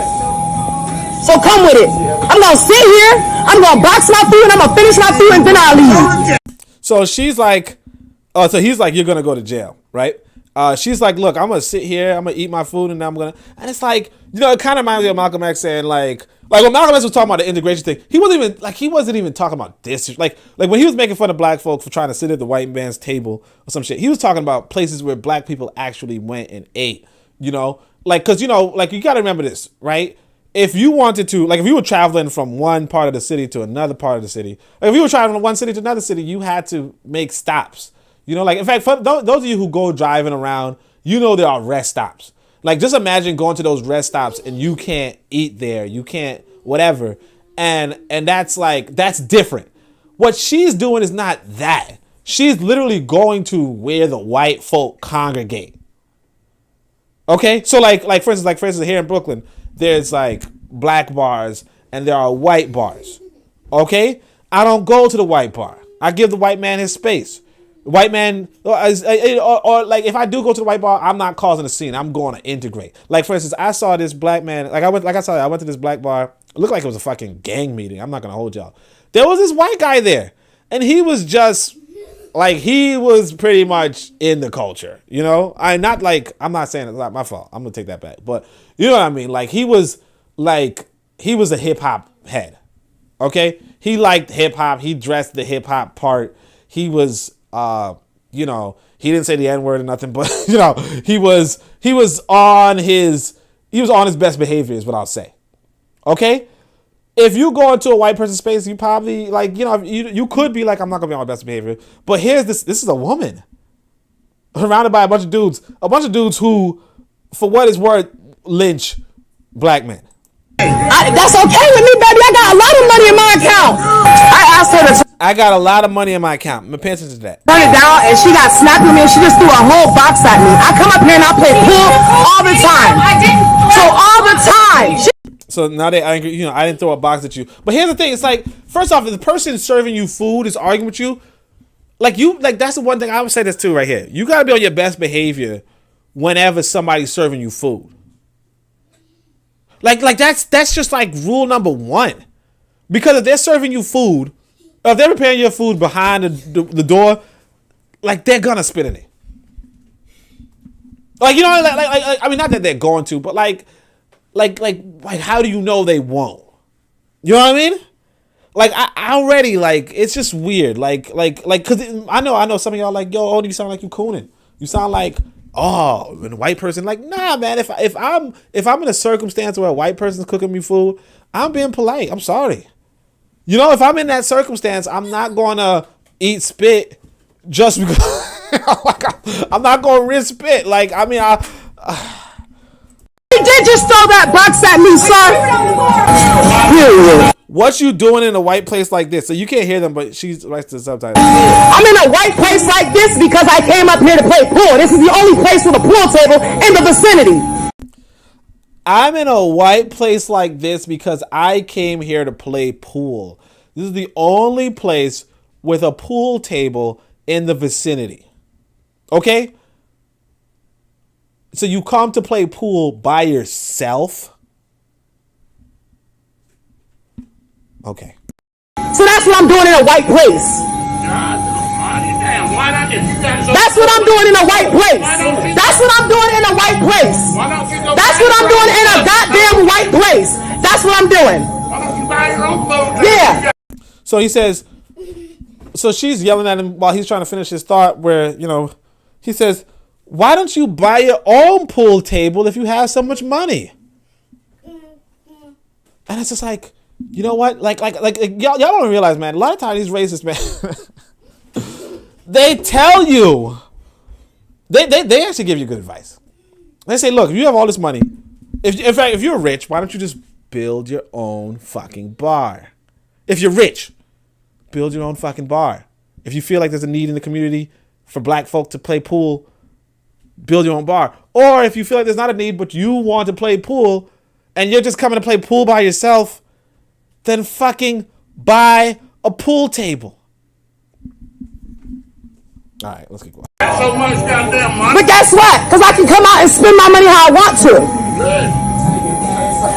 You taking our comment very offensive. Watch this. So she's gonna do what black liberals do, which is they're gonna name call. Like, black liberals are good at name calling. You know, they're gonna be like, "You're fucking, you know, you're a misogynist or misogynoir." Right? What she's gonna do? Watch this. All that really snazzy. Period. I took it there. I know you're right. I'm racist. I don't care. Now see this. Look. So you might be like, look, I can sit in this bar and do whatever I want. As soon as this motherfucker says this, right? As soon as he says this, you should have known damn better to get the fuck out. Cause I'm telling you, man, like I feel like black folk feel like it's a game. I feel like black folk feel like this life is a game. But this is not a game. These people do hang people. Like, lynchings have not stopped. You know what I mean? Lynchings have not stopped in America. Racist. You look like a racist, but that's why you're poor. Most racist people are poor. He said, I am poor. You know what I'm saying? I am poor. I am racist. And she's like, most racist people are poor. That's why you're poor. I'm rich. And I came out here to play pool. And he's like, you fucking idiot. So that's why the question of the day was, is Georgia racism just common sense? Let's see what the comments are like. Hey, go wash your hands, dude. I saw you in the garbage. Oh, not in the garbage. Go. All right. Anyway, so let's see what it says. Let's see what the comments are like. Afternoon, everyone. Tan missed you last night. Okay. All right. Ooh. And by the way, don't get fooled by this African name. You know, Bwana Hagoziki, right? Don't get fooled by it. This is Mr. Untouchable. Anyway, forecasters LOL. Trigger Happy says, yeah, they could have either spit in the food or poisoned the food. Shoot, man. One time, I'll tell y'all this. Yeah, I'll tell you this. One time I went to, I got a coupon for Wendy's. So I said, let me go buy some Wendy's, right? I go over to Wendy's and I'm just showing her the coupon. I'm just like, no, lady. I'm supposed to get 2 for 1 because this coupon says so. She's like, is it expired? I'm like, no, it's not expired. It's good. It's a good coupon. I ate that Wendy's. And that's all I did. All I did was use a motherfucking coupon. Ate that Wendy's. I tell you, man, I started puking Food poisoning right the fucking way. Okay? I decided to boycott Wendy's for like a year or two or some shit like that. But like, it was like, yeah, just for using a coupon, these motherfuckers gave me food poisoning. What the fuck I look like arguing with a bunch of racists, like self-described racists, like what, like redneck, poor white trash. Why do I like argue with them? Like, come on, lady. Like, you gotta pick your battles, man. So anyway, Brother Carter says that guy crunk dancing in front of the police during the protest is funny as hell to me. Oh, you should show that again. I'll show it again. Why not? I'll tell you, man. Brother Carter said you like that one. I like it too. It's serious. Let's see what it is. Oh yeah, let's go to the Nevolution.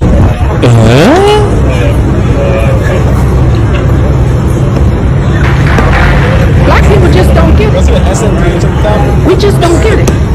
We just don't get it. Yeah, man, boys. All right. Anyway, that's what Brother Bakari. What I could say is, the whole video got the dude like it's like 30 seconds longer, and the dude's like out of breath. He out of breath somehow. All right. Anyway, all right. Roger says the fact that she thinks her money makes her safe shows the mental illness of black people. Yeah, I mean, like, and the thing is, like the white guy's telling her, buy your own fucking, like, you know what I mean? Like I'm telling y'all this, man. This is a grocery store, like basically. So here's how Brooklyn's divided, right? Brooklyn's divided in the sense that every neighborhood is like a different ethnic group, more or less. Some neighborhoods are kind of mixed, but some neighborhoods are just full on one ethnic group, right? So if you walk like 5 blocks down, you like in a totally different area, So sometimes you could go to the Republican white folk. Sometimes you can go to the fucking Jews, right? So at one point there's one area where there's the Jews. I think it's like Ocean Avenue or some shit like that, right? Actually, Ocean Avenue. Some people say Russians, right? But I will say this though: there's this grocery store that the Jews go to. Sometimes I see, because I live by them sometimes, and so I sometimes see like boxes showing that they get their groceries delivered from this place. So I finally see this place. This place looks so pristine, looks so whatever, but I also know damn well I probably can't walk up in there. You know what I mean? Like I probably can't, or if I do, I'll just feel uncomfortable because it's like everybody else is gonna be looking at me. I know some black people probably gonna walk in and they're like, "Oh, I deserve to be anywhere." Sure, but like realistically, man, like just don't go. Like kind of like Keta said, she's so ignorant not to realize that she's living in the lion's den. Like just don't go into the lion's den. Just don't go. That's what happened to that one black. So this was black boy who was killed. Who was killed by these white teenagers. Here in New York. I can't remember his name, but it was down in Bensonhurst, right? And the reason why they killed this black youth is because they thought he was a different black youth. Because they were saying that there was this black youth down there who was messing with a white girl, right? And so these white boys got together to go kill this black youth who was messing with these white girls, and they just found a different black youth, and they thought it was him. You know what I mean? Or maybe I think maybe they confronted him, and he was like, "Yo, fuck off. What are you gonna do?" And it's just like a group of white kids, and it's like, come on, like. In this life, you got to know that there are just battles. There are just battles. Like, it goes back to what I heard. Like I said, Ultimatus would tell us. He said the clan would pick fights with black folk only when they, like the rule of the clan was, if you're going to fight with a black person, you're going to encounter a black person, you just have to outnumber them 3-1. That's what the clan had as a policy. So you see 2 black kids walking and you want to fucking harass them, then be 6 people. Or more. Don't go at them if you're 5 people. Don't go at them if you're 4 people. Don't confront them if you're 2 people, right? Confront them if you're 6 people. And the reason is because there's power in numbers. There's quality versus quantity, but like sometimes quantity can surpass quality. You know what I mean? And that's the unfortunate thing. Like when you like don't go into the fucking lion's den. Just don't. I think it was like this sister was saying, matter of fact, Kofi sent in the clip, like of this sister, she was a victim of Rosewood, I guess, or a survivor of Rosewood. And she said, they said, what's the lesson that you learned? And she's like, the one lesson I learned from Rosewood is do not be surrounded by white folk. Never put yourself in a position to be surrounded by white folk. And it's almost like, I'm happy the lady was able to upload the video. Like, I'm happy the lady survived, but like, damn, you know? Anyway, Keta says, so true to revolutionary matron. Let's see what the other comments are. Forecast says, you better hope all they do is spitting it because it's likely to be worse than spit. Yeah, I heard somebody said that they never heard this, but I heard like down at Domino's, you know, the pizza store, that this dude was saying that he would witness a lady use her tampon on a person's pizza, a disgruntled, you know, somebody arguing with them over the phone. Like shit, you know what I'm saying? Anyway, Tansan says, Oni, we were all children. We learned about the horror later as adults. Nah, I didn't look back into it. Like, I don't fucking care about some dude. Like, I don't give a shit. The story that really scared me was one, I heard about some black kid who was killed because he had like a Snickers bar. Like, that shit scared me when I was a kid. Because it was like, he was just walking around with chocolate. And then, and he was a kid. He was like my age. Another one was how the police officer would like sodomize black men. Like, if you like, I think he was sodomizing like black men who drove taxis or some shit like that. So there's like a whole dollar van taxi type shit, and the police would stop you. No, not dollar van, like a dollar taxi. I don't know what that is. I never went on one, but like the police would stop them at night, and then like this particular officer would stop them and sodomize them. Like, that was more serious to me. I mean, some white guy eating people was just kind of weird, you know. I think I heard about him in Rascast, matter of fact. I think so. Yeah, I think I heard about him in Rascast. And then, like, I didn't even look into it. And then, of course, the Kool-Aid guy, that was a little bit too much. But, I mean, that was a little much, too. But, like, the police sodomizing you and police shooting kids was a bigger story for me as a black youth, you know, than some random dude just eating people. That's kind of, like, I mean, like, you know, like, who fucking cares? Like, it's weird, but it's like, who gives a shit? You know what I mean? Well, no, I think he's in Rascast, though. I'm pretty sure it was Jeffrey Dahmer who wrote. Yeah. I think he's in Rascast. Nature of the Threat. That's a good song. Trigger Happy says, yeah, these racists be spitting game better than us. Yeah. Let me stop. Mr. Untouchable says, go ahead, spend your money with people who hate you, your guts, you know?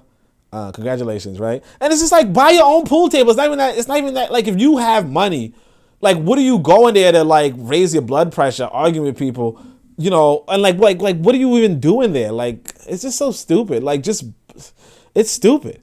Brother Christ says, I've been to that bar. I went one night to get a reaction and start a fight. They didn't talk shit to me. They were respectful and a little scared by myself with a woman. I was sir whole time I was there. You were sir? I was sir. Yeah. Oh, so you went to that bar? Oh, wait. Oh, it's in Georgia. Yeah. You went there to get a reaction and start a fight? Yeah. I mean, that's what I'm saying. Like, it looked like they was, dang, Brother McCarty. That's what I'm saying, Brother McCarty. I'm like, yeah, man, you finna go there. He's like, shit, I'll go there right now. It looked like they was, my thing is this, that realistically speaking, like, I mean, the way how they were so passive, it kind of was like, you know, I don't know. Like, it looked like they were neutered, real talk. But like, I still not going, me personally, like, again, like, I'm a northerner. I ain't gonna hold y'all. You know what I mean? I'm a northerner, so I'm not finna go to the South for nothing. I mean, you know, short of like a woman, you know what I mean? Like, I ain't no reason for me to be in the South. Like, we just don't fuck with the South. I know y'all different in the South. I tell you, I one time I was in Georgia the other day, and I climbed up Look Up Mountain. You know, now I was with some sister invited me. So she said, yeah, she was like, oh, she wants to go. I can't remember what it was called. Like when you walk up a mountain or something like that. And I was like, oh, that's cool. All right, that sounds nice. And then she tells me, oh, Stone Mountain or Lookout Mountain or something like that. And I was like, that sounds familiar. That's the thing Dr. King was talking about. Ain't no way I'm going to go there. Turns out it's like a whole clan, historical clan site. So I go there, there's a bunch of black folk. And there's also a Confederate flag. So I'm just like confused. Y'all in the South different, man. My black ass was like, nah. I mean, it wasn't that bad, but still, I was like, nah. Brother Carter says she could have went 15 minutes up the road and had no problems. Yeah. Brother, but I can't say nothing. You can't say nothing now if you said you went to the same bar to cause trouble too. I mean, she's probably a kindred soul, man. I don't know. What if I go into these motherfuckers, man? Anyway, Trigger Happy says, yeah, you already did that transition. Yeah, he said he wanted to see it again. He really doing a jig belly dance in front of the police. Rose just says, there are a lot of black people that think we can live in public. We can't. We can trade in public, but that's it. Yeah. Like I said, learning curve. A lot of black people just want comfort. I don't even think they want equality, let alone freedom. Nah. I knew a sister who worked at McDonald's. You'd be surprised what they gave any customers. You don't want to know what they do when they get mad at you. Yeah, exactly, man. I'm shit. I'll tell you, man, it could be a fucking 14-year-old with like, I'm respectful. I'm like, yes, ma'am. You say my food. You're a 14-year-old sister. I don't matter, man. I don't give a shit, man. Like, it could be like a child, You serve my food. I'm just, yes, ma'am. How are you? Have a nice day, man. like I tell you, if you feeding me, you know what I'm saying? Shit. That's why I like these takeout services. Like when you could call, like when you could just do it digitally, because they don't know you black. All right. Brother Carter says, Oni, I went to the lion's den because I'm an alpha male lion. I can't even say that. Untwa Dumela, he who greets with fire. Oh man, I actually probably said that right. I meant I was called sir all night long. Yeah, I mean shit, but that's look, sure. I'm just saying, man. As far as I know, that these motherfuckers, they know how to use phones too. You know what I mean? But I mean, yeah, that's another thing too. Like, realistically speaking, the Klan would pick on people that they can pick on. You know what I mean? Like one thing, white people do not like dying. White people do not like being hurt. I mean, it's the same with animals, really. Like if you can show a lion that you can injure it, right? It's probably not going to attack you. That's why like tigers. If you turn your back on a tiger, you're fucking dead. Okay? Because first off, tigers are fucking fast, right? Tigers are fast, like really fast. Like when they go for a pounce, you're like if your back is turned, you're not gonna be able to fucking react. But the other thing is this: that animals, like even a wolf, if you looking at a wolf like, hey, look, even if you kill me, I'm going to injure you, and that's gonna fuck up your your day. You know what I mean? Like that's gonna fuck up your life, forever, right? Then the wolf is gonna be like, okay, keep walking. The tiger's gonna be like, okay, keep walking. Right? That's just the white people are the same way. Like if you show white people that you can injure them, they're not gonna just straight up scrap with you. Right? That's what happened with that kid. Like I said, like I saw a grown ass man talking about I will fight you guys, and they kind of stood around and they were like, should we shoot him? You know what I mean? But they kind of just stood around trying to negotiate with him. But like when the little boy, it was like, this little boy is not gonna take on this grown ass man. Like, you know what I mean? Like, I'm sorry. Like you might be good for your age group, you might be good for your weight class, but you're still like, the guy still has 100 pounds on you. You know what I'm saying? like, you're not taking him down, Okay, so Brother Bakari says, Only I didn't spend any money. I take 39 friends with me everywhere I go. Okay, so I can't tell if that's a reference to a weapon or if that's really you walked 40 people deep. Because if you walk 40 people deep, yeah, nobody's fucking with you. Yeah, hardly anybody's gonna fuck with you. Because like that's even happens with the police. The police even don't mess with like biker gangs per se. You know what I mean? That's why I tell black folk that one thing you gotta pick up on is that the police are really harassing unarmed black men, and you gotta pay attention to that. And if it's an armed white guy, they still don't mess with him because the armed white guy could take one of them out, whereas the unarmed black guy is not taking anybody out. You know what I mean? I mean, unless he's like physically fit, unless he could fight really well. But like, again, like if the police want to shoot you. Now, see, the reason why I'm thinking the police didn't shoot this guy right away when I was in the hood was that it was like a crowded ass area, right? And people were like videotaping and shit, But like realistically, yeah, like if you're a threat, then it is what it is. Now, let me see what I could do right here. Let me just go to these other evolutionaries. Yeah, but that's what I'm saying. Like, if you have the money, then fucking buy your own shit. Like, just tell them. Let's go to the next one right here. Because I see that the time is ticking. This one is... Mr. Davis. Oh, yeah. This is just me trying to crack on Mississippi.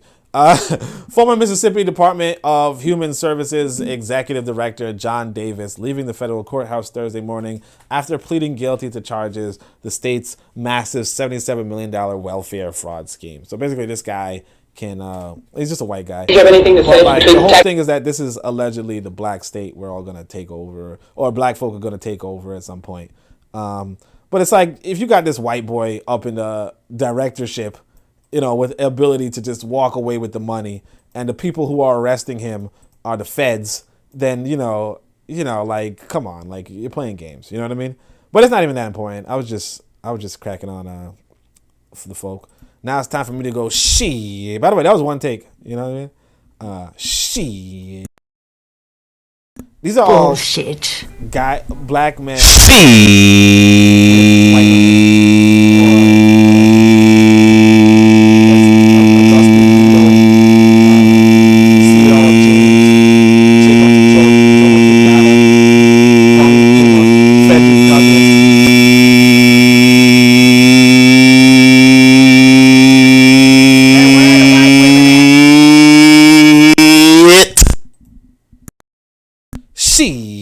Alright, so that's what I say. So the last one is Tarated. You understand?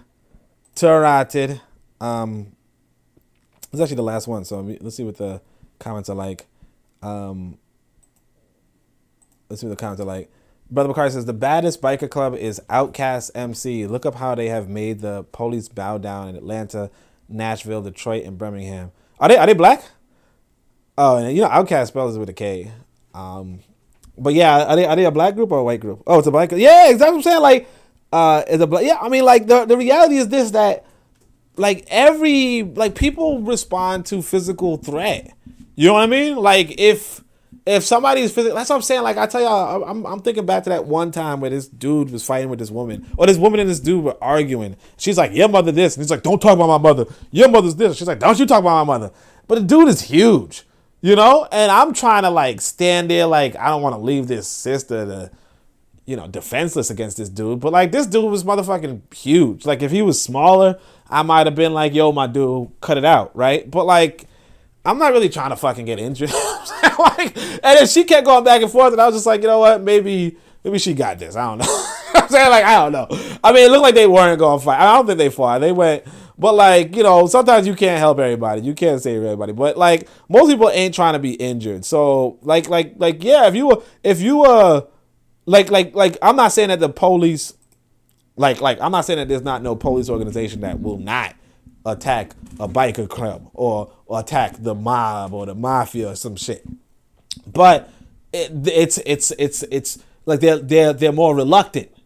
You know what I mean? They're looking more for negotiation. They're looking more for deals before that. You know what I'm saying? Like whereas if you're an unarmed black man, it's like, who the fuck cares? Like you know what I'm saying? Like, who the fuck cares what you think? And it's just like with it's like kind of like with the kid. You know, where the kid's like, man, you get your fucking hands off of me. Don't you touch me. Like, yeah, okay, that sounds good on your level, but you know what I mean? Like there's higher levels. You know what I'm saying? Like if I told that big ass dude, hey man, don't you touch that lady. He's like, or else what? You know what I mean? Like, what am I fucking gonna do to this big ass guy? Not to say that like real talk, like, yeah, this dude was, you know, I wasn't even in good shape at the time, you know what I'm saying? like, you know, shit. Anyway, so yeah, this one's right here is Tarated. The Pan-Africanist. What is Jamaica? Come on, man. All right, I'm doing it bad. I'm doing the accent bad. I need to talk to my Jamaican family, right? Founded as a political movement against colonialism. So this is Jamaica's People's National Party leader, Mark Golding, which you already know what that means, expresses his support for a Jamaican republic. After 84 years, we are still doing the work of decolonization. Time come to get over our colonial relationship with the British Crown. Time come. We honor the memory of Queen Elizabeth II, but we are ready, and we have been ready for Jamaica to become a republic with a head of state who is a Jamaican, who is one of us.